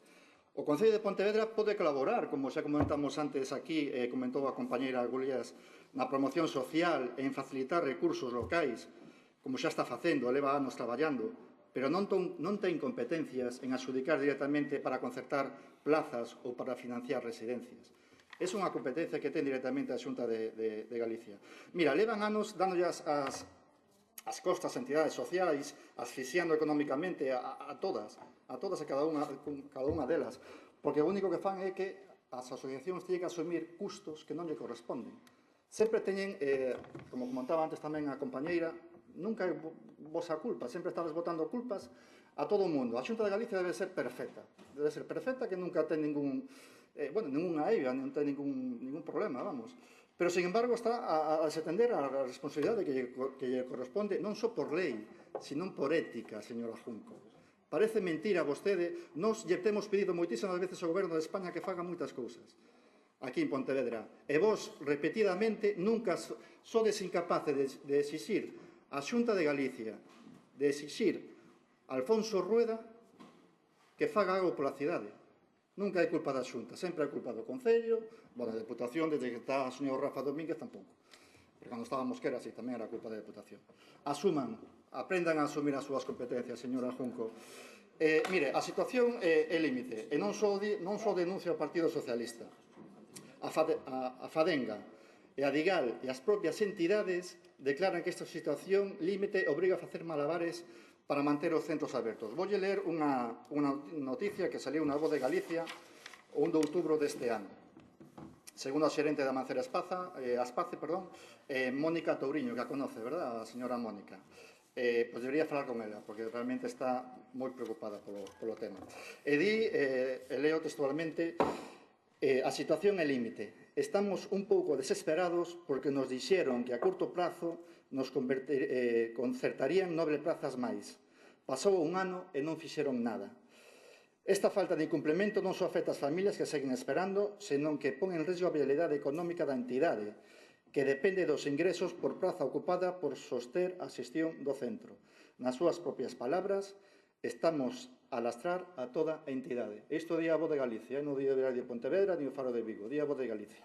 Creo que con isto debería ter un poquinho máis de sensibilidade de cara ao tema, non tratar de desviar o tema para outros incrementos, a outras entidades que, se están de acordo, están con eso, propoñen unha moción, nos apoiaremos sin problema. Pero non traten, como sempre, de desviar o foco da atención. Señor Rei Pazos, vai rematando. Moitas gracias, señor alcalde. Moitas grazas. Señora Gulías, ten a palabra. Eu non pensaba entrar, de verdad que non, pero falando de cousas recurrentes. Vamos a ver, menudo papelón, señora Junco, coa emenda. A cousa vai así. O PSOE trae unha moción para reivindicar o comprometido pola Xunta de Galicia con Amencer. O comprometido, non o que nos queremos, o que eles mesmos e elas mesmas dixeron que ian a facer. E vostede, nesa moción, na que non hai nada que teña que ver coa competencia municipal estrictamente, presentan unha moción para meterlle o dedo no ollo o goberno municipal. Lo tenemos, magnífico. E a mí me encantaría estar nesa xuntanza, porque o que demostra é un dominio benestar social apabullante. Eu imagino o señor Domínguez e a señora Junco discutindo: Rafa, canto lle poñemos a isto? Un 30, un 40, ponlle 50, que queda redondo. Como se nota que son fillas do café para todos. 50%. Sin coñecer as necesidades reais, se hai asociacións novas que entran ou non, dalles igual, un 50, porque queda ben. Sempre digo que hai que poñerlles 3 as cifras porque quedan máis creíbles, pero bueno, alá vostedes. Rozan o cómico con esta moción, porque vostede o que piden, con esta enmenda, perdón, porque vostedes o que piden é o aumento en gasto social para as asociacións. Fai uns meses trouxemos este pleno unha modificación de crédito na que destinábamos máis de 100.000 euros a asociacións desta cidade, ao Parkinson, que nunca se lle dotara de ningunha axuda a este concello, a Boavida, ao AFAPO, ao Banco de Alimentos, a programas de inclusión social. E vostedes, todas vostedes, levantaron a man para dicir que non, que non. Entonces, isto é un pouco cómico. Facendo unha síntese, a moción do PSOE é clara. A viabilidade económica de Amencer está en risco. Está en risco, e o saben. E o saben. Entón, por unha vez, poñámonos serias, recoñezamos que hai un problema evidente, e entendo que é unha situación complexa, porque non hai solamente unha necesidade, como non hai para o Concello e tampouco hai para a Xunta de Galiza. Votemos a favor e deixemos de facer enmendas a tanto alzado, porque son cómicas. Grazas, señora Gulías. Señora Junco, ten a palabra para rematar. Creo que no nos han escuchado. Le he manifestado ya en la intervención anterior nuestro apoyo. Estamos de acuerdo en defender y respetar la dignidad y singularidad de cada persona, garantizando la protección de sus derechos fundamentales en igualdad en condiciones y sin discriminación. Por ello, desde el Partido Popular, queremos una vez más mostrar nuestro apoyo a todas las personas con parálisis cerebral, trastornos neuromotores y, por supuesto, a sus familiares.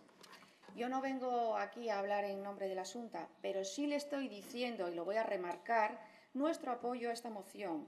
Ahora bien, ¿usted es capaz de hacer lo mismo e instar a su ilustrado presidente del Gobierno central a incrementar del 35 al 50% lo que le corresponde por ley?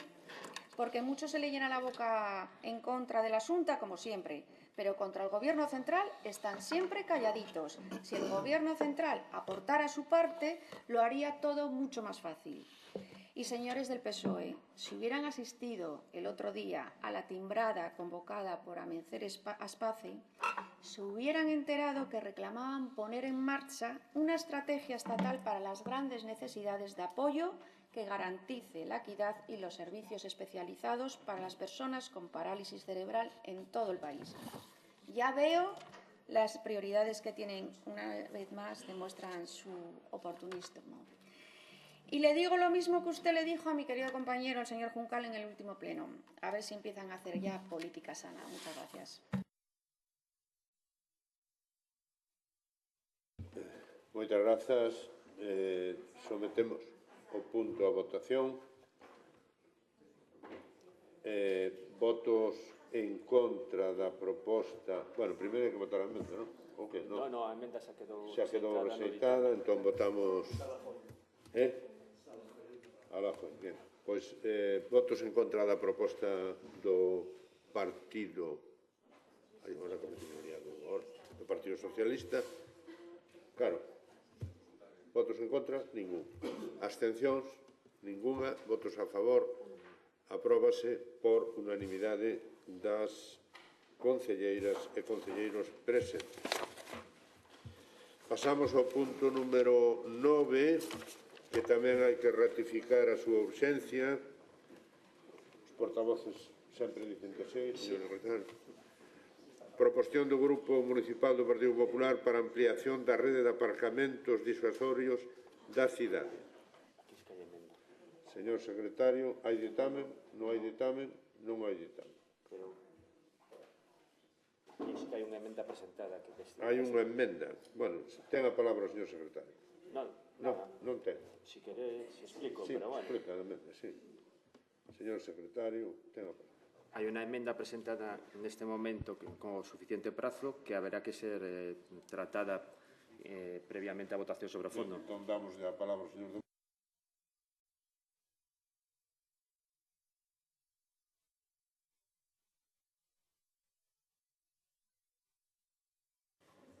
Bueno, buenos días y muchísimas gracias. Bueno, yo creo que todos sabemos, o la mayoría debíamos saber, que cada vez en Pontevedra hay mayor necesidad de estacionamiento. Y eso pone de manifiesto una creciente carencia de espacios de aparcamiento disponibles, por lo cual creemos que es fundamental ampliar el espacio destinado a aparcamientos, porque es una medida fundamental para dar respuesta a las actuales necesidades de la ciudad y a las futuras necesidades de la ciudad. En primer lugar, la falta de plazas de aparcamiento genera, y está demostrado en muchas ocasiones, congestión innecesaria en las calles, ya que hay muchos conductores que invierten largos periodos de tiempo buscando un lugar donde estacionar. Y esta situación acaba provocando, curiosamente, un aumento del tráfico, mayor contaminación ambiental acústica y un descenso de calidad de vida de los residentes y de los visitantes. Por lo tanto, facilitar el aparcamiento puede contribuir a reducir estos efectos negativos, favoreciendo una circulación más fluida y un entorno urbano más saludable. Pero además, la economía local se puede ver directamente afectada por la falta de disponibilidad de estacionamiento. Comerciantes, hosteleros, profesionales que dependen en gran medida de que clientes y proveedores puedan hacer fácilmente sus negocios, pues se ven perjudicados. Si el aparcamiento es complicado o insuficiente, muchos usuarios pueden optar por desplazarse a otras localidades, a grandes superficies fuera del centro urbano, provocando una pérdida de actividad económica y de empleo en la ciudad. Y además, creemos que la ampliación de las zonas de aparcamiento combinada con políticas de movilidad sostenible permiten una mejor organización del tráfico y puede promover una organización entre peatones, ciclistas y vehículos. Es posible, es necesario generar espacios de estacionamiento disuasorio en la ciudad, en las afueras de la ciudad, conectados, a ser posible, con un transporte público eficiente y reservar zonas de corta estancia cerca de los servicios esenciales, optimizando su uso de espacio urbano. En conclusión, Pontevedra tiene un problema de aparcamiento. Pontevedra tiene un problema grave de aparcamiento y es necesario mejorarlo y dar una solución no solo para el presente, sino para el futuro, para mejorar la movilidad, siempre, como no, para proteger el medio ambiente, para estimular la economía local y garantizar una ciudad más accesible y habitable para todos. Año tras año vemos, los que estamos en la vida pública, que una de las principales preocupaciones de los pontevedreses es la falta de aparcamiento en la ciudad. Muchos son los pontevedreses que viven en las parroquias y que no pueden permitirse gastar 7 o 9 euros todos los días en desplazarse a nuestra ciudad, que es lo que suele costar un parking en Pontevedra. Por lo tanto, son muchos, no podemos cuantificarlo, y es una pena, aquellos que deciden no venir a nuestra ciudad. Son muchos los que se acaban decantando por otras partes. Y es una pena. Es una pena que la gente no pueda venir a nuestra ciudad. Y empieza a ser una pena la gran cantidad de gente que vive en el centro de Pontevedra y que no encuentra dónde aparcar para hacer recados o hacer su vida. Zonas como Parda, sobre todo en el entorno del centro de salud o del conservatorio, ya tienen enormes dificultades para encontrar sitio de aparcamiento, pero además hay algunas zonas que están específicamente tensionadas y que se va a agravar. Se va a agravar porque hay un incremento previsto del número de viviendas en el entorno de Valdecorvos, liderado por la Xunta de Galicia, y que va a generar que vivan muchas más familias ahí y que necesiten de forma importante, no solo ahora que hay déficit, sino en el futuro, lugares para aparcar. y no va a haber sitios donde aparcar. Por eso hacemos una moción en este sentido, una moción en el sentido de intentar solucionar uno de los principales problemas que se encuentran los pontevedreses en nuestra ciudad, una de las principales preocupaciones que tienen los pontevedreses, y es incrementar los espacios para aparcar para que los pontevedreses vengan. Creo que es necesario, creo que es legítimo, creo que es una de las principales preocupaciones que tienen los pontevedreses y creo que debemos, entre todos, buscar una solución para que esto se resuelva. Creo que es algo que hemos hecho, una moción relativamente genérica, que se pudo enmendar y se ha enmendado. De hecho, por cierto, aceptamos la moción del Partido Socialista para la enmienda, aceptamos la enmienda del Partido Socialista para que se presente, y creo que debemos, y creo que es benéfico y bueno para la ciudad, que pensemos en dar solución a un problema que, aunque algunos no quieran ver, los pontevedreses tenemos. Muchas gracias. Moitas grazas, señor Domínguez. Señor Puente Rivera, ten a palabra. Sí, moitas gracias, señor alcalde.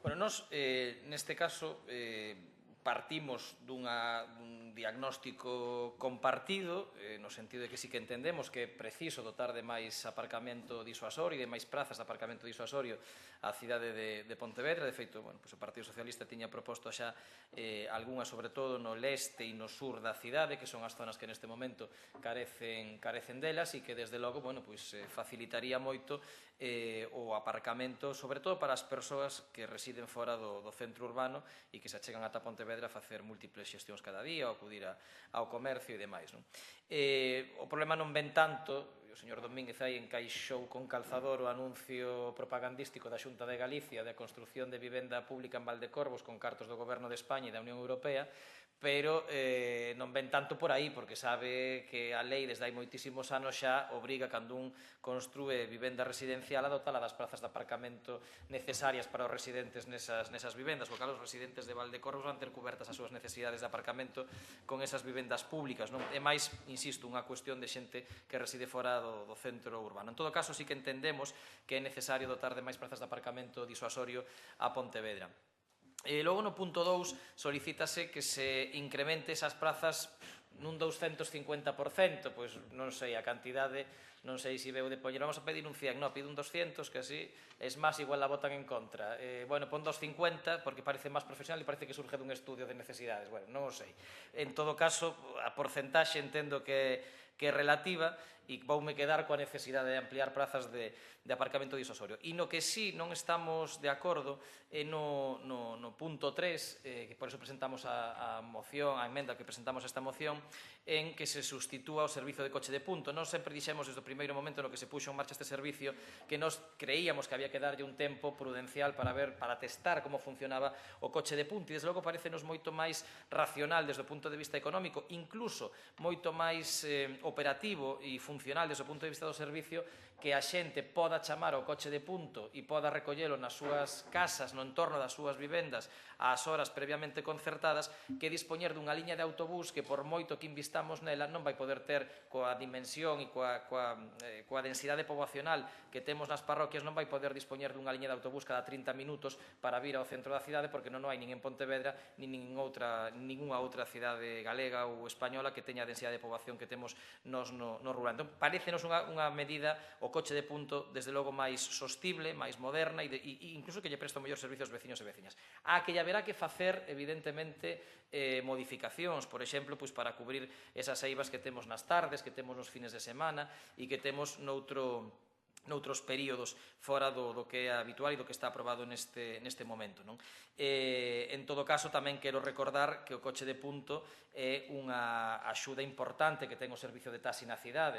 Están contemplados, ou se van contemplar, tal e como se anunciaba esta semana, ata 300.000 euros de subvención pública do Concello destinados aos taxistas, ata un máximo de 15.000 euros por taxista e por taxi ao ano para poder prestar este servicio de punto. E non creo que aos taxistas de Pontevedra lles faga moita gracia que lles retiremos o coche de punto tampouco. En todo caso, sí que me gustaría que o debate se apartase da confrontación partidaria, porque aquí a Xunta de Galicia e o Partido Popular tampouco están para votar as campás ao bo. A Xunta de Galicia ten liñas de transporte en Pontevedra, sin ir máis lonxe a que discurre por Alba e por Cerponzóns, que depende da Xunta de Galicia e da que os usuarios se queixan constantemente por falta de frecuencias, porque non pasan as horas que ten que pasar, porque ás veces pasa e non para, porque nin siquiera hai un autobús en moitas ocasións, sino un simple furgón para levar a xente, e que, bueno, pois deixa bastante que desexar ese servicio, non? Por tanto, eu non sei se lle entendín ben ao señor Domínguez e se acepta que se presenta a nosa enmenda, cousa que tampouco ten que aceptar, ou se acepta o contido da enmenda de suprimir este punto 3 da moción. Vale, perfecto. Pois no resto, en crear, insisto, sin esa marxe do 250% que vamos a entender, en fin, relativa, nos en crear prazas de aparcamento de isos na cidade sí que estamos de acordo e, por tanto, apoiaremos a moción. Nada máis e moitas gracias. Moitas grazas, señor Puente. Señor Mosquera Lorenzo, ten a palabra. Bien, gracias, señor alcalde. O señor Domínguez está se especializando en escapar, o sea, meter debates e despois escapar deles, non? Mete aí, bueno, do coche de punto, dixo, como era a limusina, non? Dixo, agora acepta para non debatir hoxe aquí. Vale, está ben, que vai habendo sentidiño, ainda que faltan toneladas de sentidiño. Como o outro día na Diputación, xa o citou dúas veces, e fixo un espectáculo, resulta que demostra un descoñecemento do procedimento administrativo tan elevado como que unha dilixencia interna para facer algo hasta que chega o expediente non é de coñecemento público. Por tanto, entonces saca un papel dicindo xa se empezou o expediente e o señor Mosquera tiña que conocelo. O sea, demostrou unha ignorancia profunda do demais e ainda por riba, pois iso. Pero non se preocupe, xa teremos tempo, usted siga escapando dos debates, soltando pedras, que xa teremos tempo de falar, como un e outro non tuvo nada que ver. O sea, Santa Clara non tuvo nada que ver que chamar ladronas ás monxas, que se enfrentara co equipo redactor, nos edificios centrais non tuvo nada que ver o capricho ese do camarote, non tuvo nada que ver, nada. O problema é o señor Mosquera, usted anuncia montar os líos e despois resulta que tal. Vamos ao conto. Xa que sacou o coche de punto, deixémolo. Mire, ano 1999, gobernando o PP en Pontevedra. Vale, sí. Pero, primeiro, cantas plazas gratuitas había en superficie? No centro, en boa extensión, había ahora ninguna. Hoxe, cantas son gratuitas? Todas. Ben. Segundo, cantos estacionamentos deso que chaman disosorios, que é un concepto mal traído, en todo caso eran de borde. Cantos estacionamentos había naquele momento? Ningún. Cantos hai neste momento? Conteos que son unha boa tacada deles. E, desde logo, sempre que poidamos, vamos a facer máis. Pero, mire, como vamos a facer, non teríamos ningún problema en apoialo. Pero, claro, aquí aparece, según os últimos datos oficiales tan español, a cidade de Pontevedra ten 84.468 habitantes e dispón de menos de 2.000 plazas de aparcamento público gratuito. Pero en que cidade viven? Pero se existen máis de 2.000, por exemplo, do río para arriba. Só do río para arriba existen máis de 2.000. En todo Pontevedra existen menos de 2.000 plazas de estacionamento gratuitas en superficie. Non sei exactamente os datos, serán, depende como se conte, que áreas se colle, 7.000, 8.000, 9.000, por aí debe andar. Pois xa empezamos así. Claro, e despois resulta que chegamos ao final e que multiplique, o sea, suba un 250%, o sea, que multiplique por 3,5 as actuais. Supoño que estarán propoñendo que para que haxa espacio para eso, pois que todas as zonas verdes, hombre, igual se ocurre que a Alameda pode ser un bo estacionamento. Porque senón, onde demonios se poden multiplicar por 3,5? Onde? Non sei. Houve unha proposta, por certo, no seu momento, de cubrir o río e meter aí un estacionamento. Se cadra, unha posibilidade. Porque, de verdad, pero como se pode traer unha moción deste calibre? Claro que é un problema de estacionamento, claro que o hai. Estamos intentando todos os espacios que hai, todos os dedicamos a eso. Ahora no parque vamos a facer un estacionamento ali. A parcela que en a parda que está ali, pois está...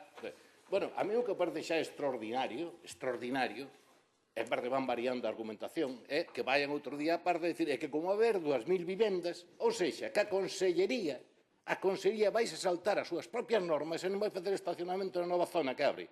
De verdad. Este é un niveliño. De verdad que estamos en fin, preocupados polo niveliño que se manifesta. Entonces, nós vamos a seguir facendo estacionamento. Claro que vamos a seguir facendo todos os que poidamos, todos os espacios que haxa, facelo. Pero, claro, votar isto e dicir é que ustedes, o sea, mañán, van a dicir, é que ustedes non, o sea, podemos facer a tira deles que di, non cumpriron o 250%. Poñen esta barbaridade, como íbamos a votar a favor desto?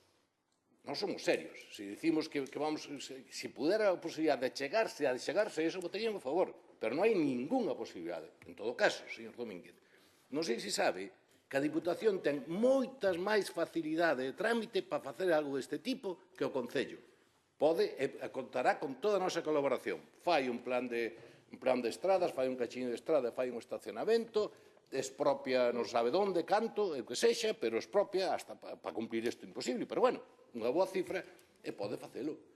Pode coller, dar exemplo e poñerse ao frente e cumplilo. Se nós lle videmos a máis mínima posibilidad, aseguro que estaríamos facendo. Ora, comprenderá que así non lle podamos poder votar a favor, porque é coller un compromiso que non podemos cumplir. É incumplible, non hai donde facelo. Mosquera, señor Domínguez Artime, ten a palabra. Muchas gracias, señor Mosquera. No se me alporice, que estamos aquí hablando. Mire, es importante, claro que es difícil, porque a determinada edad, es que Lores, a determinada edad a uno se le pone ya el mal carácter, ya llegan los años y se le pone el mal carácter, es normal. No tengan mal carácter, que estamos hablando del futuro de Pontevedra. El problema es que solo hablan del pasado. Es que en el año 99, mire, señor Mosquera, acabo de llegar este sábado de celebrar el 25 aniversario de los que acabamos en la Facultad de Medicina y me he encontrado con mis viejos compañeros. En el año 99 yo no había acabado la carrera de Medicina. No me hable del año 99, hábleme del año 26. ¿Qué va a hacer usted por resolver el problema de aparcamiento en el año 26? ¿Qué va a hacer? Porque usted dice que en el 99 está... No, ahora. ¿Qué va a hacer? Y se lo contesto yo. Nada. ¿Qué es lo que llevan haciendo todo este tiempo? Nosotros, voy a decirlo así, hemos tenido la generosidad para sacar una moción y agradezco el enriquecimiento del Partido Socialista, una moción, hemos sacado lo del coche de punto, pero es que lo del coche de punto es de traca. 10 años, no, está en el debate, no están en la moción. 10 años preparándolo, cientos de miles de euros. Hay más parroquias que viajes todos los días. Hay más parroquias que viajes todos los días. Y usted sabe que es un fracaso. Y ya dijo, lo vamos a mejorar. Cuando usted dice lo vamos a mejorar, probablemente se lo carguen. Pero es que es un fracaso. Pero es que Pontevedra tiene un problema serio de aparcamiento. Y en la zona, el entorno de la Parda, es gravísimo. Y ustedes me dicen lo que hicieron en el 99, no me dicen lo que van a hacer en el 26 porque no lo saben. No lo saben. Entonces, aquí no se trata de lo que se ha hecho en el pasado, se trata de mirar al futuro y hacerlo del futuro. Y por eso agradezco al Partido Socialista que haya tenido la sensibilidad de identificar el problema y de apoyar esta moción que usted dice que es imposible. Esta moción, si no le gustaba la moción, podían enmendarla y decir, miren, vamos a enmendarla y la vamos a hacer así porque creemos que hay un problema de aparcamiento y la vamos a enriquecer. Y nosotros apartamos el coche de punto, no nos preocupa, pero queremos arreglar el problema de aparcamiento en Pontevedra. Y Lores no quiere, y por eso va a votar en contra, porque le da exactamente igual que los pontevedreses tengan dónde aparcar, porque solo hablan de pasado en vez de mirar al futuro y en vez de hacer propuestas sobre el futuro, porque no las hacen y no las encuentran. Entonces, estamos hablando de, usted me habla de lo que hizo en el 99 y no me dice qué va a hacer para el 26 o el 27 en Pontevedra, porque ni siquiera lo saben. Y mientras tanto, Pontevedra tiene un gravísimo problema de aparcamiento y no lo quieren resolver. No lo quieren resolver. Han podido hacer, discutiendo los presupuestos, y espero que se mejore aquí el señor Raimundo González Carballo, espero que la última vez que me presentó los presupuestos tenía presupuesto para hacer un parking disuasorio. No me diga que no se puede hacer. Estaba en los presupuestos, me lo dijo. Estamos aquí pensando... Entonces, lo que tenemos que hacer es aparcamientos disuasorios en Pontevedra. Y ustedes votan en contra, allá ustedes. Cada vez están más alejados de la realidad. El apoyo en las últimas elecciones de Alores va bajando cada año. Bajó en el 15, bajó en el 19, bajó en el 23. Del 15 al 23 ha bajado y sigue bajando porque están ustedes alejados de la realidad. Sigue bajando porque no ven los problemas de los pontevedreses y los pontevedreses saben que uno de los principales problemas es el aparcamiento. Ustedes hablen del 99, yo hablo del 26 y del 27 y del 28, de lo que vamos a hacer y de lo que necesita Pontevedra. Hablando del pasado no se solucionan los problemas de la actualidad de los pontevedreses y es una pena. Muchas gracias. Moitas grazas, señor Domínguez. Algúnha outra intervención? Non hai nada que decir, señoría, nada. Se vota coa emenda incluída. Se vota coa emenda retirada ou coa... Ah, sí, tú queres... Se aceptou. É que, señor Mosquera, ten a palabra. Grazas, señor alcalde. Mire, acaba de traducilo claramente o que tal, o sea, se no inquérito a xente di que hai, nos inquéritos, hai un problema de tráfico e estacionamento, entonces usted ven aquí e fala de tráfico e estacionamento. Ben, pero fala cunha solvencia absoluta, o sea, dinos onde se van a colocar. Está aquí na moción. A moción di onde se van a colocar, en que terreos, como se vai facer o estacionamento disuasorio. Está aquí, está todo detallado. Dinos que se farán o que se poidan, está todo detallado. O sea, unha cousa que non pon nin onde, nin como, nin cando, nin con que forma, é que se suba, se multiplique por 3,5 o número de plazas de estacionamento. Esa é a gran ocurrencia. Creo que dixen na Parda, no Parque da Parda vai un estacionamento, non sei se 300 plazas, 200 non sei canto. Claro que facemos todos o que podemos, todos. Pero vou a repetir con calma, porque antes dixo que non sabía, que non dixera onde, digo, si vaise facer no Parque da Parda un estacionamento de centos de plazas. Verifica que houve comprensión. Sí, porque como tamén que temos a parcela en Valdecorvos, que temos a parcela para adaptala para parque de borde, non é parque disuasorio.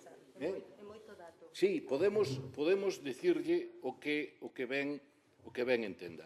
E claro, o coche de punto, ou sexa, o transporte en autobuses no rural diseña a Xunta 85 liñas que teñen paradas de subida ou de baixada no rural, entende?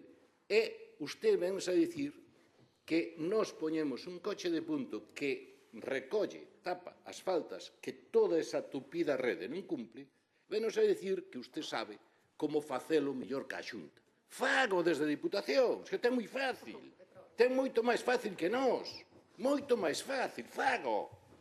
Diseña un sistema de autobuses para o rural, que tamén pode ir a Campo Lameiro, supramunicipal, Diputación, claramente, non tería moito sentido non recoller nos bordes, fago. Pero se é así de elemental, o sea, o da Xunta non lle vale. É culpa de Lores, pero fixo a Xunta, pero bueno, non lle vale. O total, e usted sabe como facelo, fago. Non o vai a facer porque sabe que é imposible. Entonces, arremete contra o coche de punto que o que trata de tapar as faltas que non poden cubrir esos autobuses. Vale, pois, a ver como come. Creo que sacar eso sería un disparate. Mire, cando queiramos, está claro unha cousa, remato, ustedes non entenderon nada de como o que fixemos en Pontevedra é o que é peor, non queren entender. Non queren entender e xa ve toda medida que se quere facer novedosa ou que se pode cumplir, ustedes sempre en contra. Despois di que defenden o modelo, non sei cal porque ainda non nos acabamos de enterar.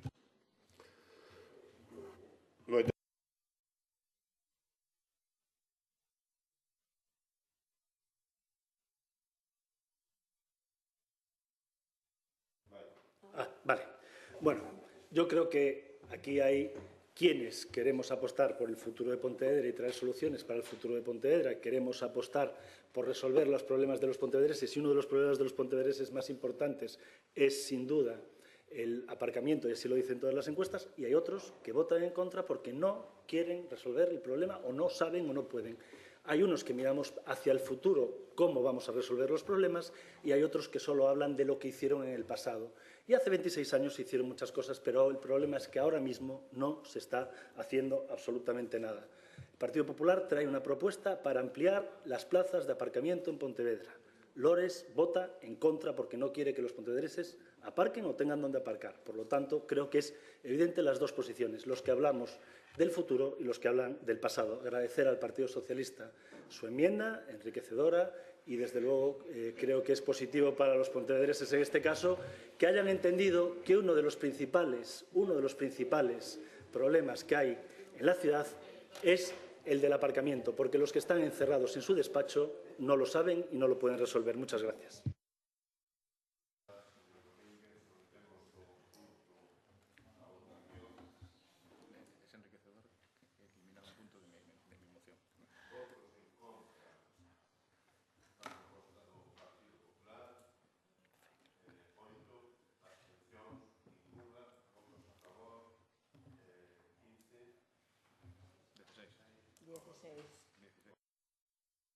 Pasamos ao punto número 10, proposición do Grupo Municipal do PSDG-PSOE para a formalización dun acordo do Consorcio Zona Franca de Vigo para estudar a localización, viabilidade e execución de novas áreas de chan industrial no término municipal de Pontevedra. Señor secretario, ten a palabra.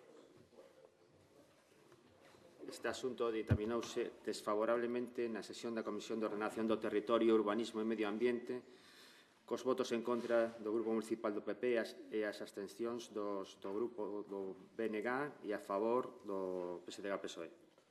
Moitísimas grazas, señor secretario. Señor Puentes, ¿no? Sí. Señor Puentes, ten a palabra.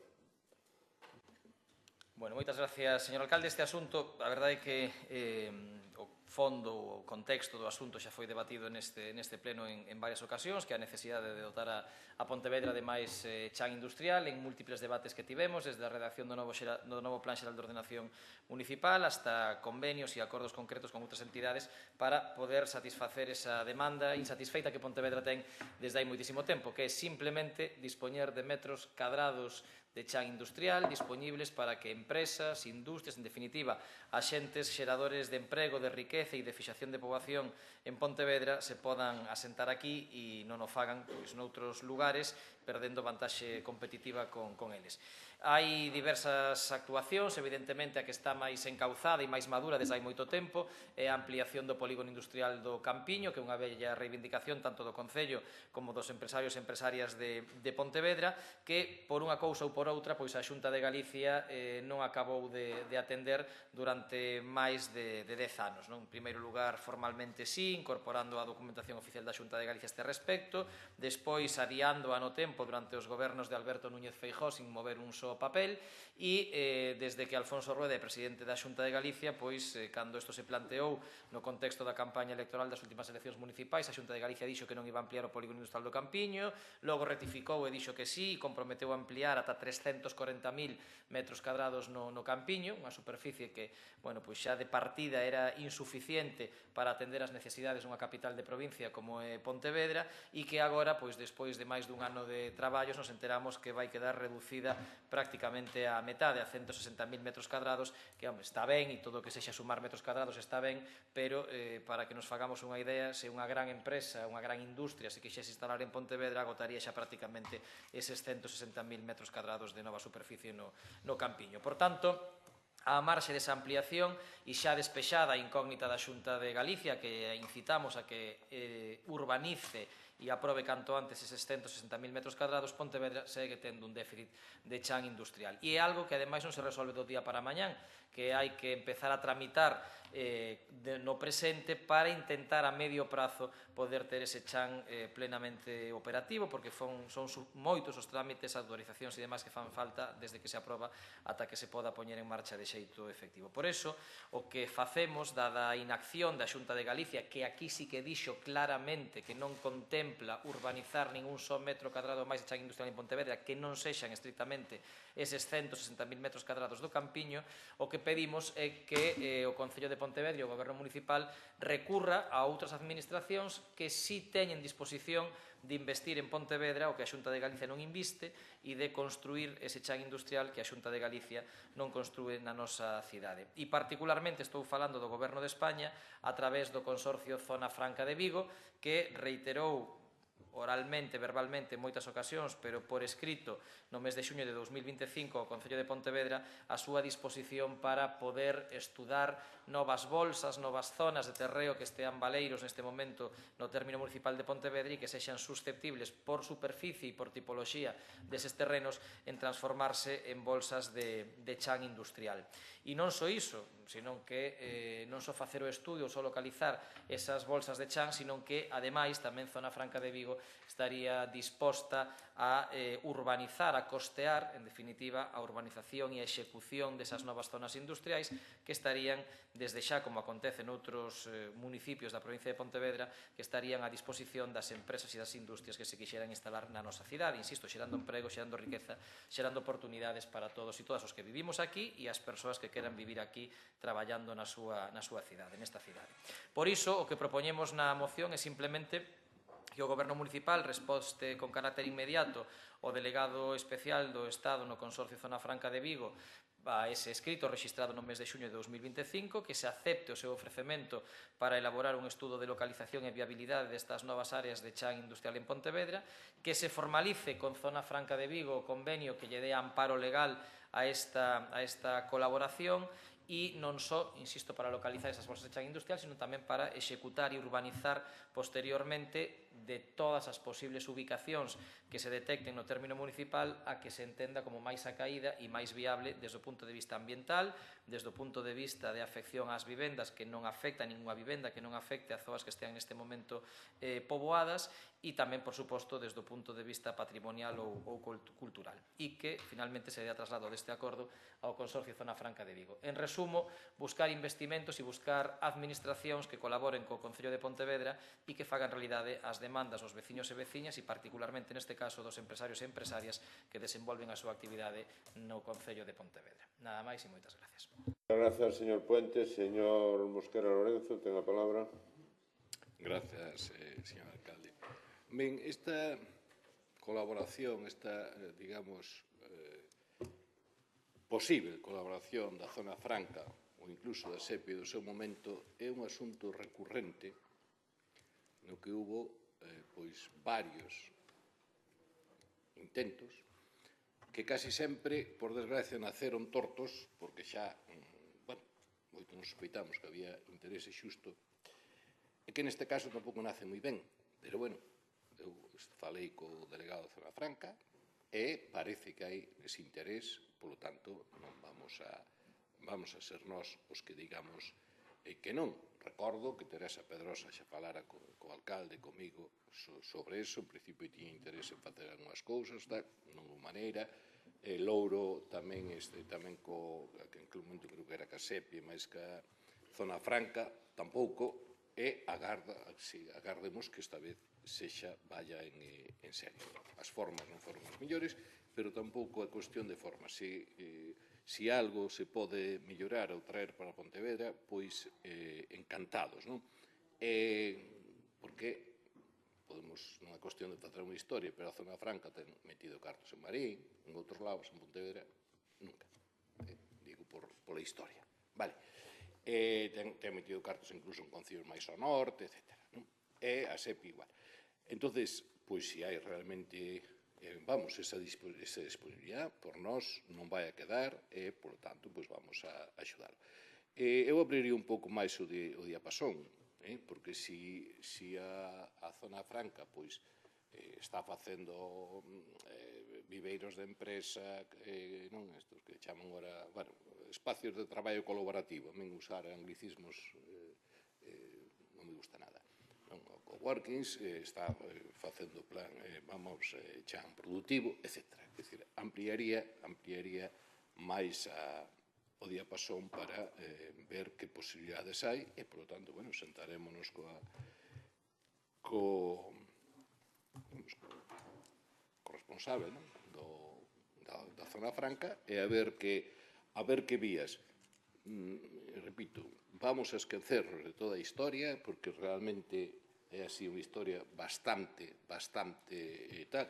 Gobernando fora, que tamén estuvo Teresa Pedrosa, estuveron outros, que digo que a zona franca, quede claro que é a zona franca, que ninguén o interprete de outra maneira, e tamén así, pois, se hai esa disponibilidade, esas posibilidades, por nós non vai quedar toda a colaboración e toda, vamos, para enfocar o asunto e ver se por fin pois hai algunha intervención, algunha actuación da zona franca dentro do Concello de Pontevedra. Moitas grazas, señor Mosquera. Señor Domínguez, Artime, ten a palabra. Muchas gracias, señor Lores. Tengo que repasar que desayuné hoy porque hoy tengo para todos. El señor Puentes dice hoy: la Xunta no hace nada para la ampliación del suelo industrial en Pontevedra.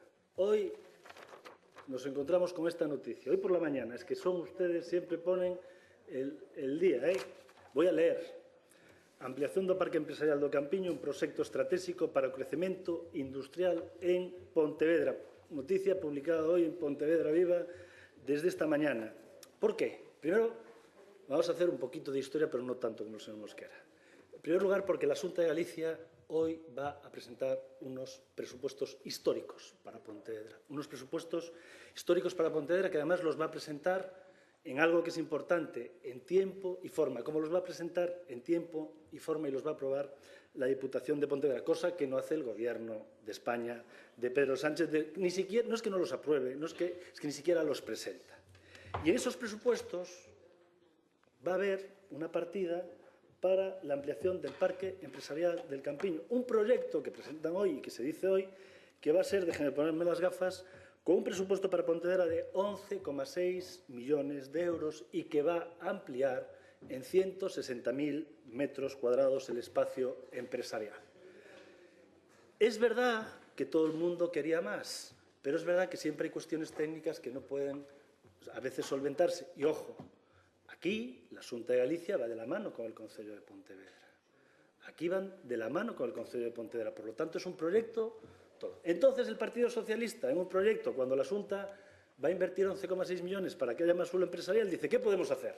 Bueno, pues vamos a pedir que se haga otra cosa. Y aquí es donde creo, sinceramente, que fallan el tiro. El Partido Socialista está en una situación, el de Pontevedra, mala en general, y el Partido Socialista Nacional mucho peor, eso se lo concedo. Pero la situación del Partido Socialista es muy mala. Entonces, ¿qué dicen? ¿Qué vamos a hacer?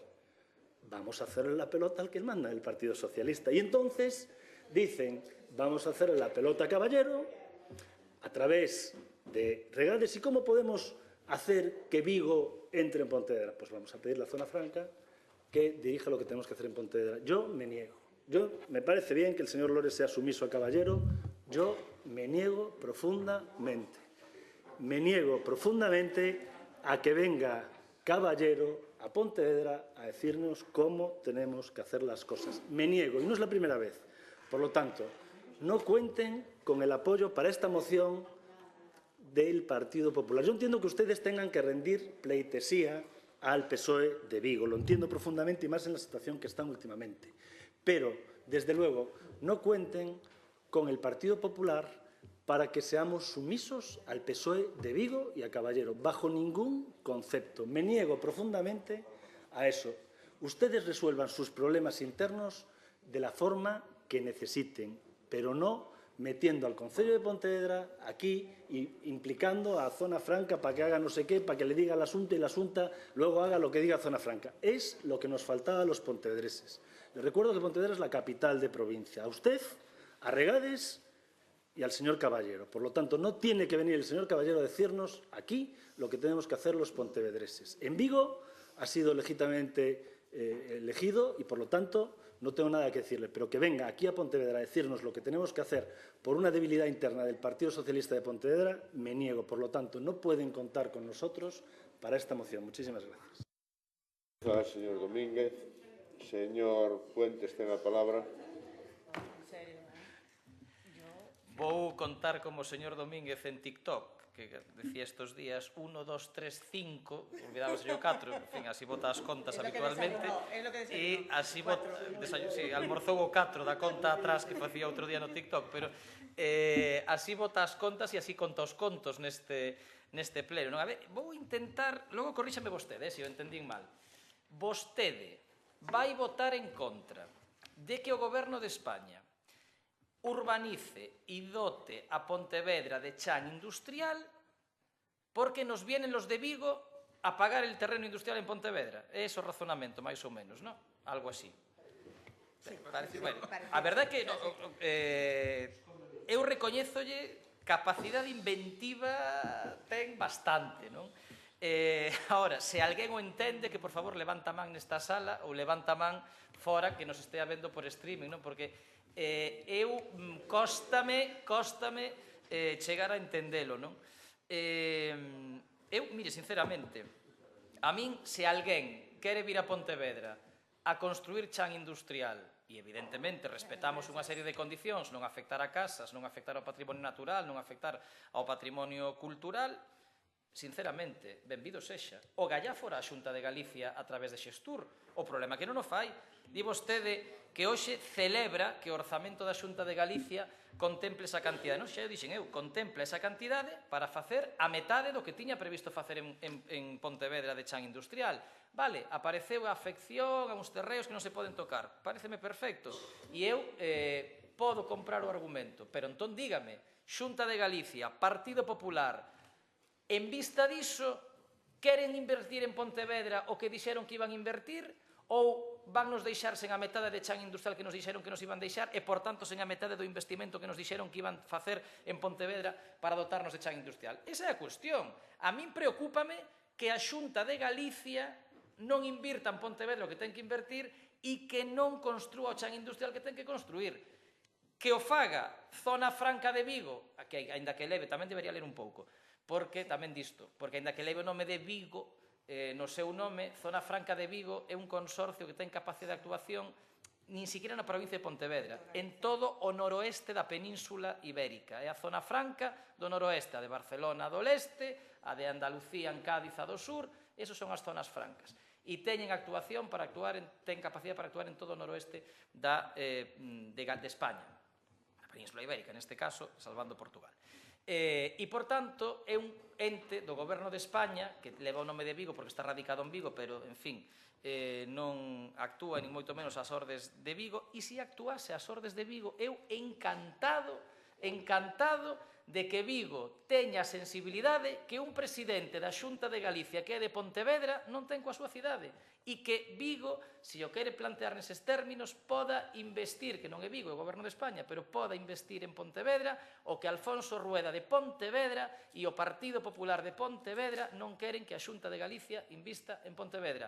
Explíquello aos empresarios e ás empresarias desta cidade se ten capacidade que Rafa Domínguez non quere que se construan metros cadrados de chan industrial en Pontevedra e que as empresas de Pontevedra que queren medrar nesta cidade e non emigrar a outros concellos ou a Portugal e que empresas de fora que se queren instalar en Pontevedra para xerar emprego e xerar riqueza aquí non se poden instalar porque resulta que é el Consorcio Zona Franca de Vigo quen fai o chan industrial e non é o Partido Popular e non é a Xunta de Galicia, que, por certo, ten bastantes máis competencias para facelo que Zona Franca de Vigo, pero non o quere facer, e non o quere facer porque, non sei, tal vez vostede lle di non inviertas en Pontevedra, que non vaya a ser que non sea capaz de vender yo lo que tú haces aquí e entonces le demos alguna baza a los que piden suelo industrial en Pontevedra. Señor Domínguez, eso é política mediocre, non. O seguinte a mediocre.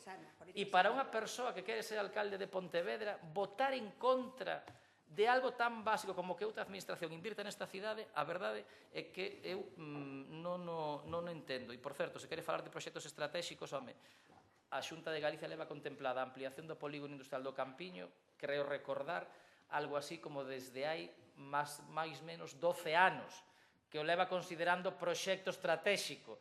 E temos que esperar 12 anos para que nos invirtan a metade do que dixeron que iban a invertir e nos construan a metade do terreno industrial que dixeron que iban a construir. Por certo, xa que cita vostede e remato xa os orzamentos da Comunidade Autónoma para o ano 2025, home, eu sí que estou contento, pero os orzamentos da Comunidade Autónoma para o ano 2025, o que vostede lle dan, o seu partido, o seu presidente, é unha labazada con dúas mans, porque contemplan a construción das balsas de inundación natural en Valdecorvos para controlar as inundacións na rúa Padre Fernando Olmedo. Ese proxecto que vostede hai uns meses dixo que era unha atrapallada, que era irrealizable, que non tiña sentido ningún e que non iba a solucionar nada, propoñendo que se construíse un tubo, non sei por donde, porque o que propoñía o Partido Socialista non tiña nin pés nin cabeza. Bueno, pois o que propoñía o Partido Socialista resulta que hoxe o seu presidente, a súa consellería e o seu partido o inclúen nos orzamentos da Comunidade Autónoma de Galicia para o ano 2026 porque é a solución técnica máis acaída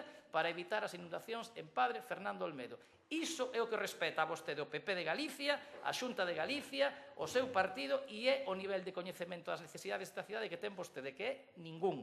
E agora o demostra outra vez votando en contra de que se construa chan industrial en Pontevedra. Supoño que a ver se así, facéndolle vostede si a pelota aos seus, evitando sacarlle as vergoñas, consigue, non sei, trepar de algún xeito, que lle den algún tipo de favor. Nós, de momento, non precisamos disso, e só estamos falando de que se invirta en Pontevedra o que é necesario. Nada máis e moitas gracias.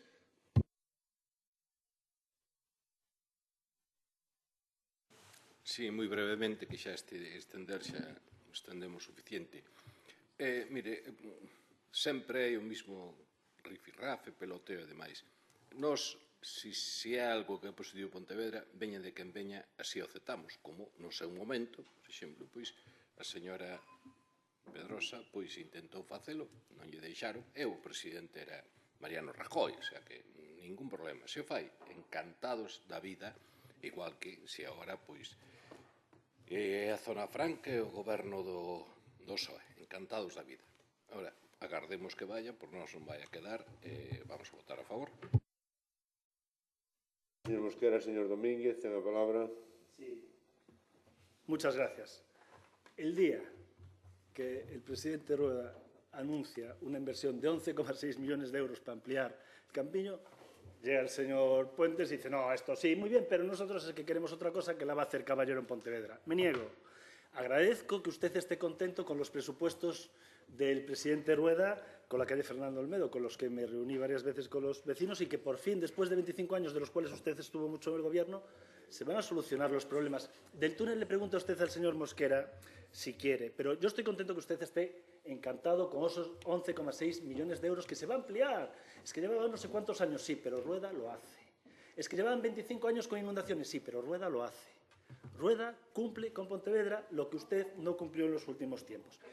Y me habla usted de capacidad de inventiva. Mire, señor Puentes, si yo tuviese, o si usted tuviese cualquier tipo de credibilidad, pues a lo mejor nos planteábamos esta moción, pero esto es un camelo para los pontevedreses, porque ¿sabe qué es capacidad de inventiva?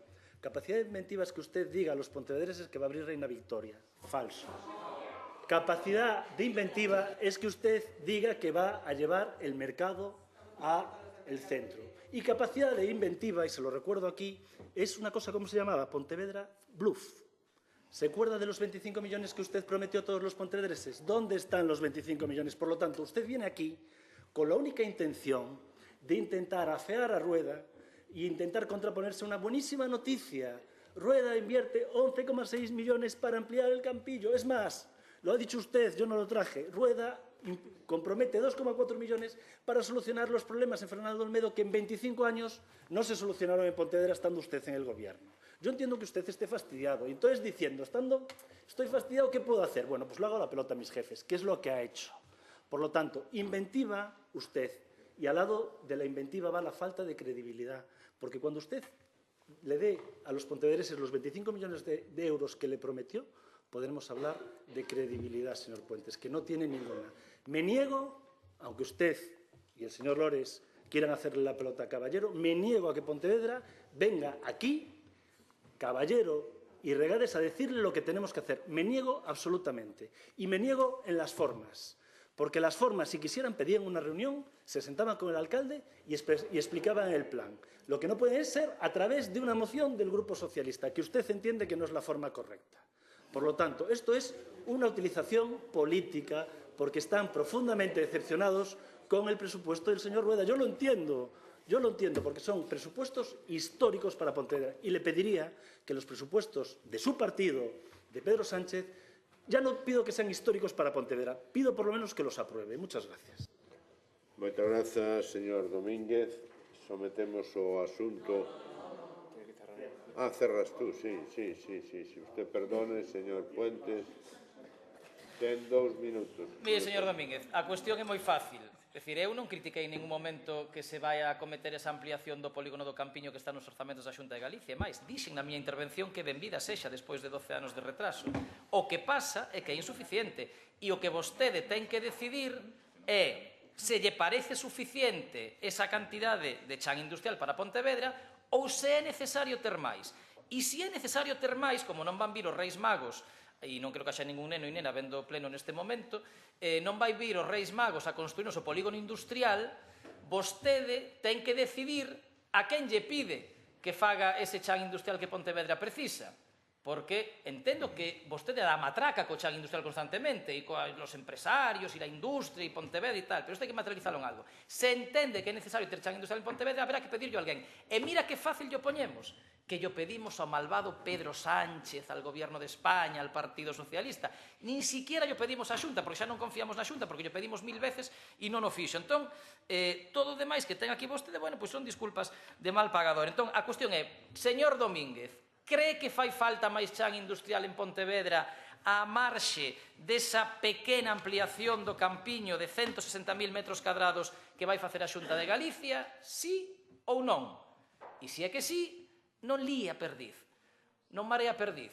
Vota a favor e traballemos conxuntamente para buscar ese chan industrial. E despois, con respecto a padre Fernando Olmedo, hombre, mire, primeiro, di vostede que gobernei 25 anos aquí, que non sei, votei 4 anos no goberno, tampouco levo 6 na oposición e 4 de goberno. Deume tempo ao que me deu, pero en padre Fernando Olmedo deume tempo a varias cousas que vostede nunca fixo. Que foi, porque non goberna, pero se supón que ten algún tipo de interlocución coa Xunta de Galicia e co Partido Popular, algo podería ter feito, porque que non vai facer ao final é a Xunta de Galicia.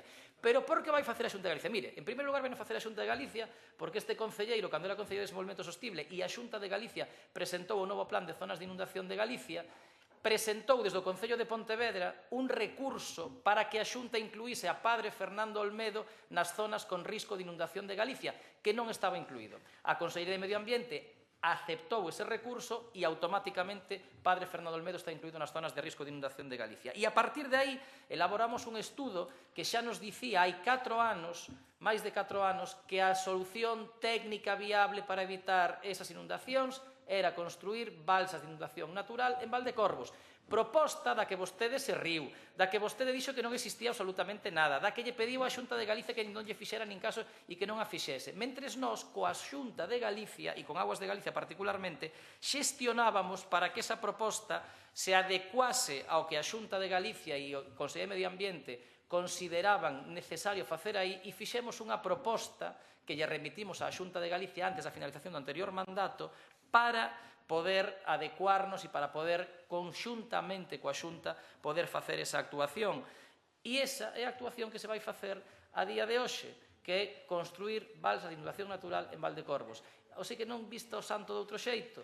Por tanto, leccións de como gobernar non nos las dea. Somos tan bons cando gobernamos que ata convencemos ao Partido Popular de que adopta solucións que xurden do Concello de Pontevedra, porque técnicamente nos aseguramos moito que son as mellores cando as formulamos. E o Pontevedra Flúe e os 25 millóns, pregúntese onde están cando vostede, co seu voto neste pleno, torpedeou e votou en contra de que se lle enviasen ao Ministerio de Transición Ecolóxica os proxectos a financiar con cargo a esa estrategia. En todo caso, nos orzamentos do ano 2025 estaban incluídos unha partida para redactar eses proxectos e espero que, a pesar do seu obstáculo e a pesar das súas obstruccións, sexa unha realidade pronto, porque sei tampouco que o goberno do Partido Popular afortunadamente non chegará en moito tempo e, por tanto, se poderá executar ese investimento. Nada máis e moitas gracias. Moitas grazas, señor Puente. Sometemos o asunto á votación. Votos en contra da proposta do Partido Socialista. 11. Abstencións ningunha. Votos a favor. 9-5-14. No, 8-5-13. Pasamos ao último punto de mocións que se ratifica a urxencia dos dous portavoces. Proposición do Grupo Municipal do Partido Popular para a implantación da Unidade de Prevención e Reacción en Pontevedra e a construción dunha nova comisaría de policía. Señor secretario, hai ditamen, ten a palabra. Hai ditamen posterior á convocatoria da Comisión de Benestar Social que foi favorable cos votos a favor dos señores membros do Grupo Municipal do Partido Popular e as abstencións dos restantes. Moitas grazas, señor secretario. Señora Pardo Pumar, ten a palabra. Muchas gracias, alcalde. Buenos días. Quiero comenzar la defensa de esta moción mostrando nuestro agradecimiento, el de mi grupo municipal, y reconocimiento por la gran labor que desempeñan a las fuerzas y cuerpos de seguridad del Estado en Pontevedra, por esa defensa de nuestra libertad y de nuestra seguridad. Y, por supuesto, para mostrar nuestro apoyo a sus legítimas reivindicaciones al Gobierno de España, entre las que se encuentra la necesaria creación de la Unidad de Prevención y Reacción en nuestra ciudad, en Pontevedra, que a fecha de hoy no cuenta con ella.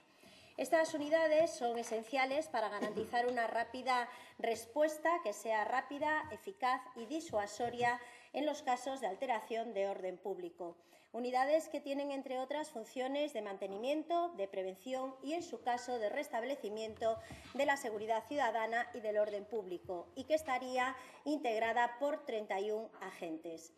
La creación de la UPR en la ciudad de Pontevedra es una reiterada demanda, reivindicación de la Policía Nacional en nuestra ciudad, y entendemos que es esencial para nosotros, en primer lugar, porque no existe una unidad de intervención policial, la UIP, en Pontevedra, por las carencias estructurales y de personal que viene padeciendo Pontevedra en materia de seguridad ciudadana, y porque consideramos que es necesaria la prevención policial en la calle, una presencia preventiva policial en la calle, y esto se lograría no solo a través de la UPR, sino también a través de otra de las demandas que incluimos en esta moción, que es el incremento de los agentes de Policía Nacional destinados en Pontevedra, porque para prevenir la delincuencia en la calle es necesario primero que existan policías suficientes que puedan estar a pie de calle.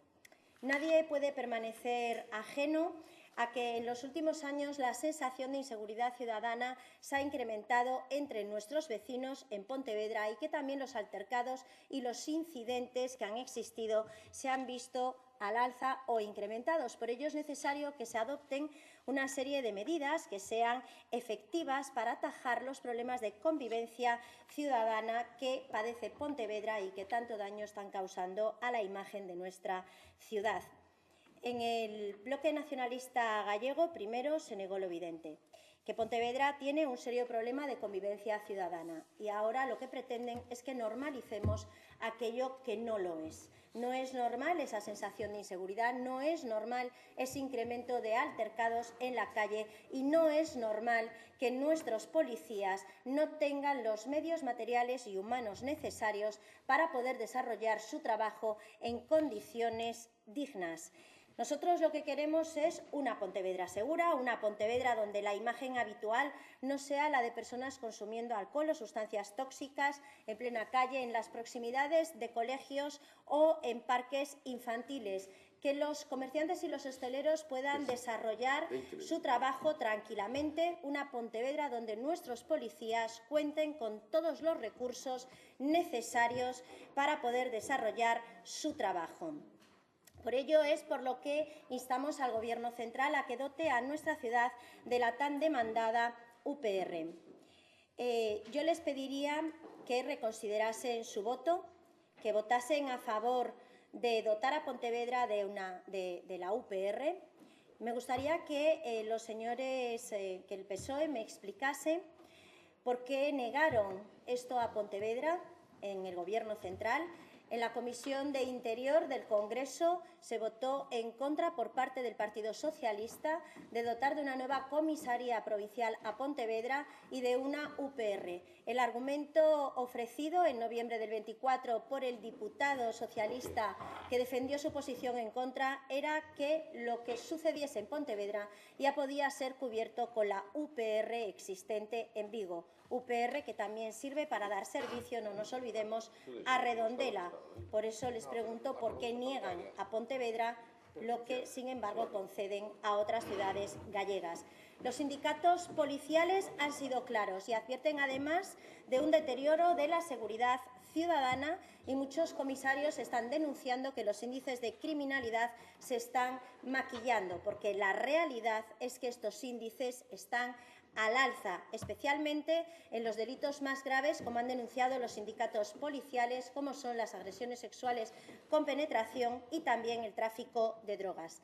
Esto ha llevado a dos sindicatos de nuestra ciudad, como CEP o Jupol, a reclamar la inmediata creación de la UPR en Pontevedra, porque es necesario para prevenir la delincuencia. Y esto sería la mejor manera de garantizar la tranquilidad de todos nuestros vecinos. Pero también volvemos a insistir en la demandada creación de esa comisaría provincial de la Policía Nacional de Pontevedra, porque es cierto que el subdelegado del Gobierno anunció que se iba a llevar a cabo esa creación, se anunció que existía un compromiso de la misma, pero todo nos hace pensar, por las últimas respuestas que hemos obtenido del Gobierno de España, que todo será humo y que no tendremos esa demandada nueva comisaría provincial de Pontevedra.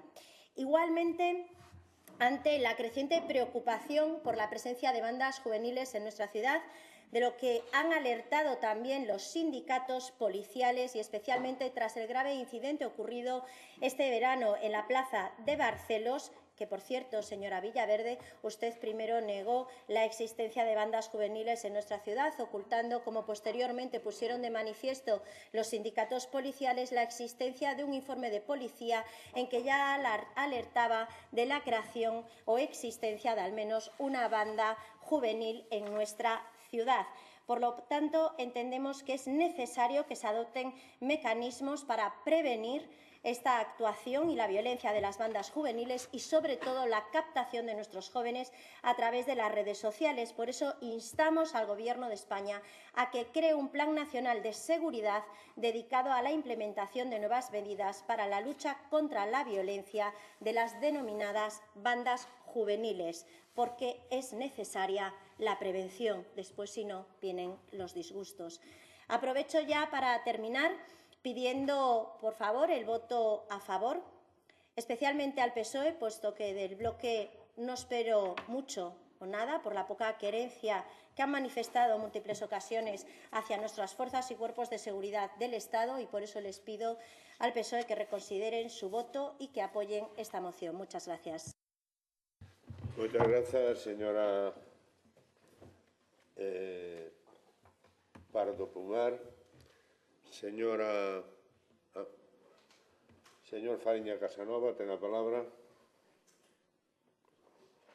Delle mal. Dalle outra vez. Vale. Gracias, alcalde. Bo día a todos e todas. Señora Pardo, voulle ser sincero. Non sei o que lle pasa, verdad? Ou o que pretende con esta moción. Ou quere vivir nun día de marmota continuo e permanente, ou realmente se cree que por repetir unha mentira 1000 veces esta vai se convertir en verdade. Non sei, explíqueme vostede. Señora Pardo, como é vostede moi traballadora, eso non llo vou negar, é a terceira vez neste mesmo ano que trae a mesma moción a este pleno. Non sei o que busca.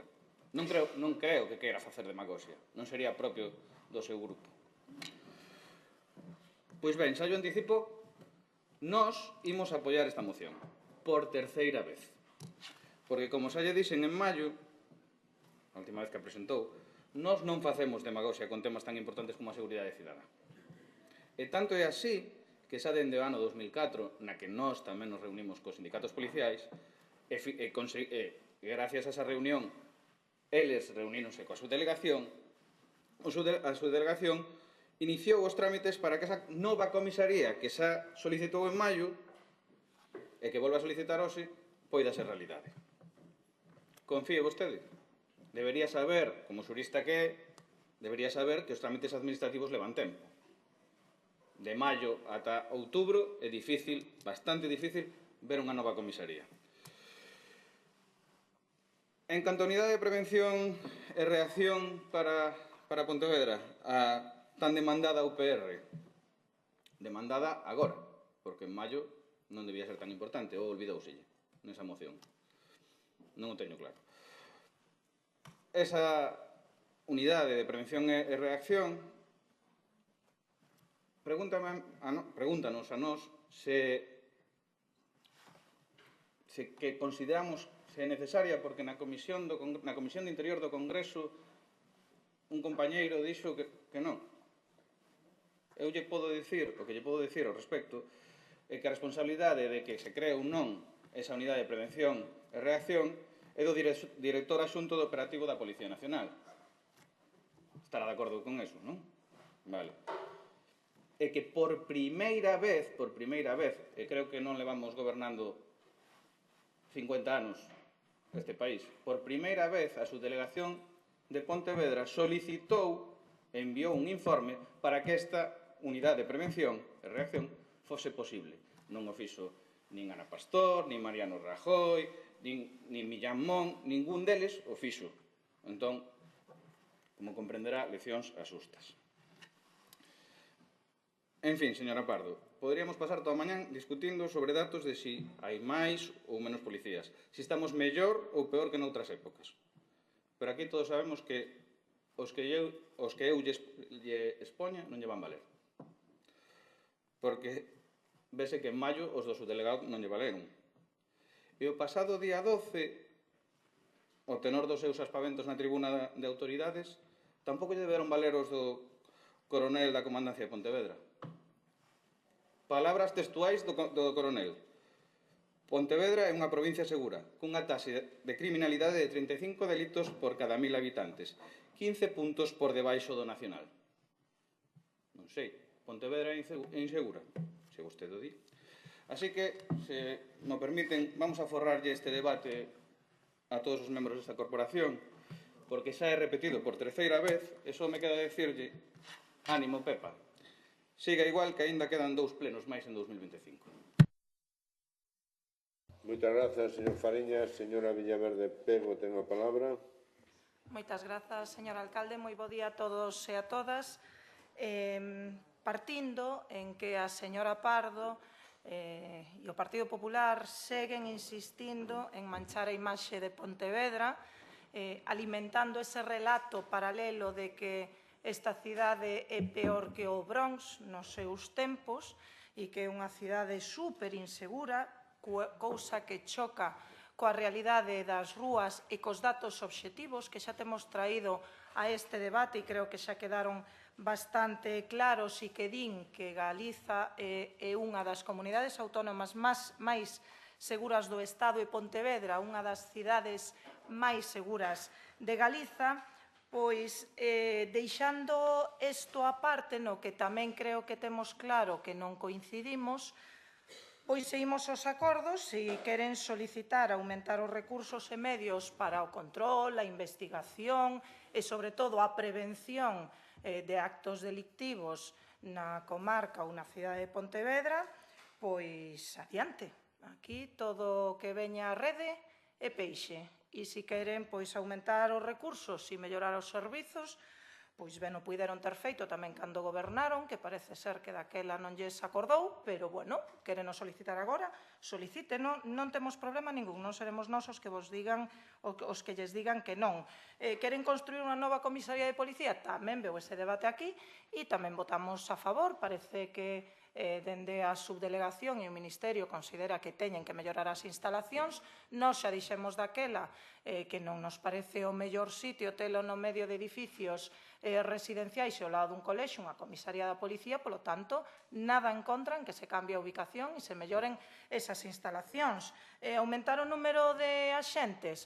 Pois tampouco está mal, de vez en cuando, recibir colaboración polo resto de forzas de seguridade do Estado, polo tanto, non temos nada en contra e tamén podemos votar a favor.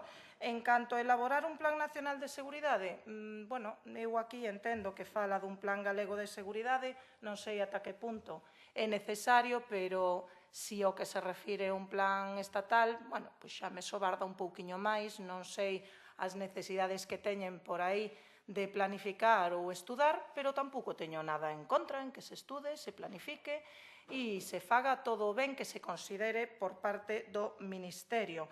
Así que, xa lle digo, pola nosa parte non vamos a estar en contra e imos a votar a favor. Grazas, señora Villaverde. Señora Pardo Pomar, ten a palabra. Sí, muchas gracias. Lo primero, agradecer que vayan a votar a favor de esta moción, porque son demandas legítimas y necesarias para nuestras fuerzas y cuerpos de seguridad del Estado. Señor Fariña, ¿me pide usted que confíe en el gobierno socialista o sanchista de Pedro Sánchez? Jamás. Son ustedes el gobierno de la mentira y de los cambios de opinión. Hacen una cosa y digan la contraria, porque ustedes parece que se han olvidado de aquello de Pedro Sánchez. Como decía, no pactaré con Bildu, si quiere se lo digo hasta 20 veces. Ahí los tienen, sus socios preferentes abrazados a Bildu. Me comprometo aquí y ahora a que traeré a Puigdemont a rendir cuentas ante los tribunales. ¿Dónde está Puigdemont? Amnistiado y dirigiendo el gobierno de España. Pero es que para cambios de opinión, los de he ganado las elecciones en el 2023. Y ustedes nos piden que confiemos en quien hasta se inventa el bulo de que han ganado las elecciones en el 2023. Bulo, es que la amnistía era inconstitucional hasta el 23J, a que después era plenamente constitucional, y entonces era por la convivencia. No, era por la conveniencia. Entonces, confiar en el Partido Socialista de las mentiras y de los cambios de opinión, jamás. Mienten por defecto y lo llevan en el ADN. Y traeré tantas veces como estime pertinentes las legítimas reivindicaciones de la Policía Nacional, la UPR, la Comisaría Provincial, porque sí, el subdelegado del Gobierno la pide, pero en Madrid le dicen no. ¿Y sabe lo que contestan? Septiembre del 2025. Que bueno, hay muchas otras cuestiones que ver y que hacer y que sobre esto se pueden realizar modificaciones y decaer algunas de ellas. Y que esto no está aprobado todavía en ningún caso. Pero también pedimos que se adopten otras medidas para reforzar la seguridad en Pontevedra tras los incidentes de Barcelos. ¿Qué contestan? Un parrafito. Hemos incrementado la presencia, cuestión que es negada por toda la Policía Nacional. Usted se reúne, sí, ya hablamos de índices de criminalidad que dicen que si son objetivos, claros o no. Asistimos a la denuncia por parte de los comisarios de Policía Nacional diciendo que el Ministerio de Marlaska maquilla y disfraza las cifras de criminalidad para mantener el relato de la seguridad en España. Supongo que algo tendrán que decir al respecto. Si yo tengo que elegir entre si miente la policía o si miente Marlaska, no tenga duda alguna de que el que miente, visto el historial que tienen, son ustedes y es Marlaska. Eso, desde luego. Los sindicatos de policía lo que vienen a decir es que se han incrementado los delitos graves en toda España y en Pontevedra, desde que Sánchez llegó al Gobierno en el año 2018, las infracciones penales se incrementaron un 18,8%, un 200%, datos de los policías, no míos, el tema de los hurtos y los robos, y un 500% desde que llegaron al Gobierno las agresiones sexuales con penetración en Pontevedra. Sus políticas en esta materia de prevención, desde luego, son un desastre y un esperpento, sinceramente. Por eso es necesario que se adopten medidas. Los 7 años de gobierno socialista, la realidad es que han terminado con un índice de criminalidad al alza porque sus políticas han fracasado. Y la verdad es que, no sé, quizá Marlaska quiera quitarle el puesto a Tezanos, porque últimamente cocina más las cifras de criminalidad que el propio Tezanos las encuestas del Partido Socialista. Gracias. Moitas grazas, señora Pardo Pomar. Señor Fariña Casanova, ten a palabra.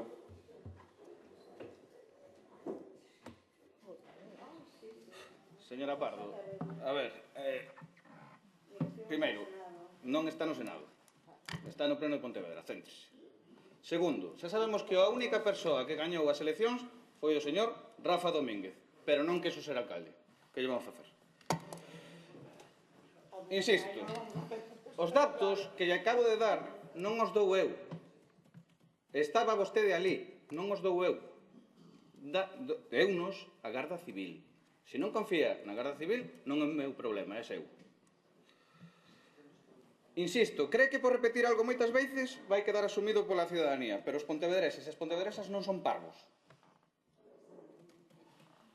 Ven a realidade confrontase con datos. E con datos, quere datos, terá datos. Neste mes de setembro, Galicia acadou o máximo histórico de asentes da Policía Nacional e Garda Civil, con casi 9.000 efectivos. Quen dixo isto? A Garda Civil.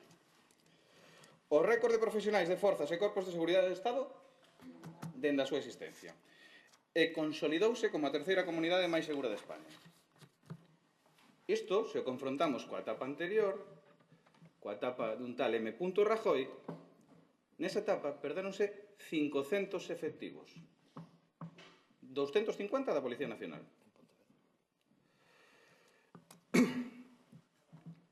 Non sei por que... Non sei, está facendo espamentos igual que outro día.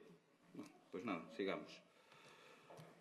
Polo tanto, onde antes, refírome ao goberno do PP en Madrid, houbo abandono e perda de asentes, hoxe hai investimentos, estabilidade e máis seguridade para a ciudadanía galega. E este aumento de investimentos leva a aumentar o investimento en seguridade. Porque o único que busca vostede ten toda a lexítima competencia de traer o que queira. Bueno, sempre o cando sexa admitido polas normas de funcionamento do Pleno. Pero o que queira. O que non pode facer é continua demagoxia, e traer isto única e exclusivamente para facer demagoxia neste Pleno. Podo poñerlle exemplos máis claros e palpables, como a decisión de levar o 125% a tasa de reposición de asentes. Fixo eso o anterior goberno? Non, verdad? Pois entón, o malvado Pedro Sánchez e o malvado Marlaska, que non están aquí, igual non o están facendo tan mal, pero vostede confíe no futuro, non se preocupe, que no futuro seguirán no mesmo sitio. Mais nada e moitas gracias. Grazas, señor Fariña. Algúnha outra intervención? Señora Pardo Pomar, ten a palabra para pechar o debate. Sí, para cerrar. Mire, señor Fariñas, yo no hacía ningún aspaviento, ni estaba haciendo ningún aspaviento, estaba escribiendo. Usted está muy preocupada de qué tipo de movimientos hago o dejo de hacer, no sé, a lo mejor escribir es hacer un aspaviento. Y sí, estaba allí el día de la fiesta nacional, y lo que fue bochornoso fue el mitin que se calzó el subdelegado del Gobierno. Eso sí fue bochornoso y fue el comentario general de todos los que allí estaban presentes. Escudarse en la intervención del día de la fiesta nacional de la patrona de la Guardia Civil para hacer un uso político y torticero en favor del Gobierno de Pedro Sánchez, utilizando a las fuerzas y cuerpos de seguridad del Estado, solo demuestra la falta de respeto que ustedes le tienen a nuestras fuerzas y cuerpos de seguridad del Estado. Porque si no, no se habrían... Piolín, una falta de respeto que esté haciendo eso, y le pido que lo rectifique inmediatamente en este pleno. No quiero que conste en acta que usted se está dirigiendo en esos términos a nuestra Policía Nacional. Es una auténtica vergüenza, una auténtica vergüenza lo que está haciendo. Una auténtica falta de respeto. Su palabra, no tiene vergüenza, A mi gobierno en ningún momento lo sancionó Europa, como acaban de sancionar y de reprender a Marlaska por el maltrato que da a la policía y a la Guardia Civil. Europa hace 2 semanas reprendió al señor Marlaska por no dotar de medios materiales y humanos a la Guardia Civil. Y solo coincidimos en algo, señor Fariña, en que los pontevedreses no son tontos. Por eso nosotros tenemos 11 concejales y ustedes tienen tan solo 4. Por eso no son tontos. Pues 5. Perdón, ya no contaba. 5 concejales. Esa es la...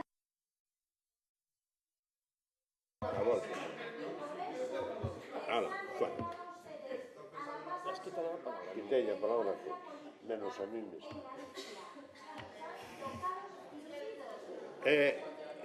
Non sei se se dan conta que... Bueno, xa está. Menos mal que votamos todos en favor. Porque se chegamos a votar en contra, había metralletas no pleno. Bueno, sometemos o asunto a votación. Votos en contra da proposta do Partido Popular, ningún, abstención ninguna, votos a favor, apróbase por unanimidade. E pasamos ao punto siguiente, que de mocións urxentes que non hai, que xa había moitas, e a punto 12, coñecemento de resolucións e decretos. Algúnha intervención? Non hai ninguna intervención. Punto 13, dación de conta do decreto do alcalde acordando a ampliación do gasto pola realización de traballos de emerxencia por desprendemento de carpintería exterior na Casa da Luz. Punto 14, dación de conta do decreto do alcalde acordando o contrato de emerxencia debido ao deslizamento de terra e fundimento do terreno no que se atopa a canceira municipal. Punto 15, preguntas. Hai unha pregunta, señor Domínguez. Dígame. Muchas gracias. ¿Cuándo van a saber los pontevedreses el importe definitivo de la tasa de basuras, específicamente las pequeñas empresas, hostelería y comercio? ¿Cuándo se va a dar? Lo estamos viendo en todas las ciudades. ¿Cuándo van a saber los pontevedreses? Muchas gracias.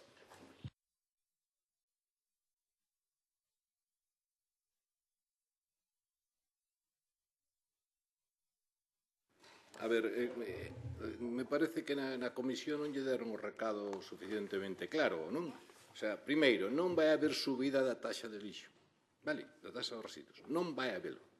En todo caso, habrá reaxustes para que a uns lle baixos que produce menos e outros tal para evitar as injustizas de que un que produce un paga igual que un que produce 50. Punto. Iso o que hai, e iso leva o seu tempo e ir axustando, polo tanto, esquézase desa ilusión que tiña, porque vai en contra, os estados na comisión sabédelo, non se vai a subir, díxose por activa e por pasiva.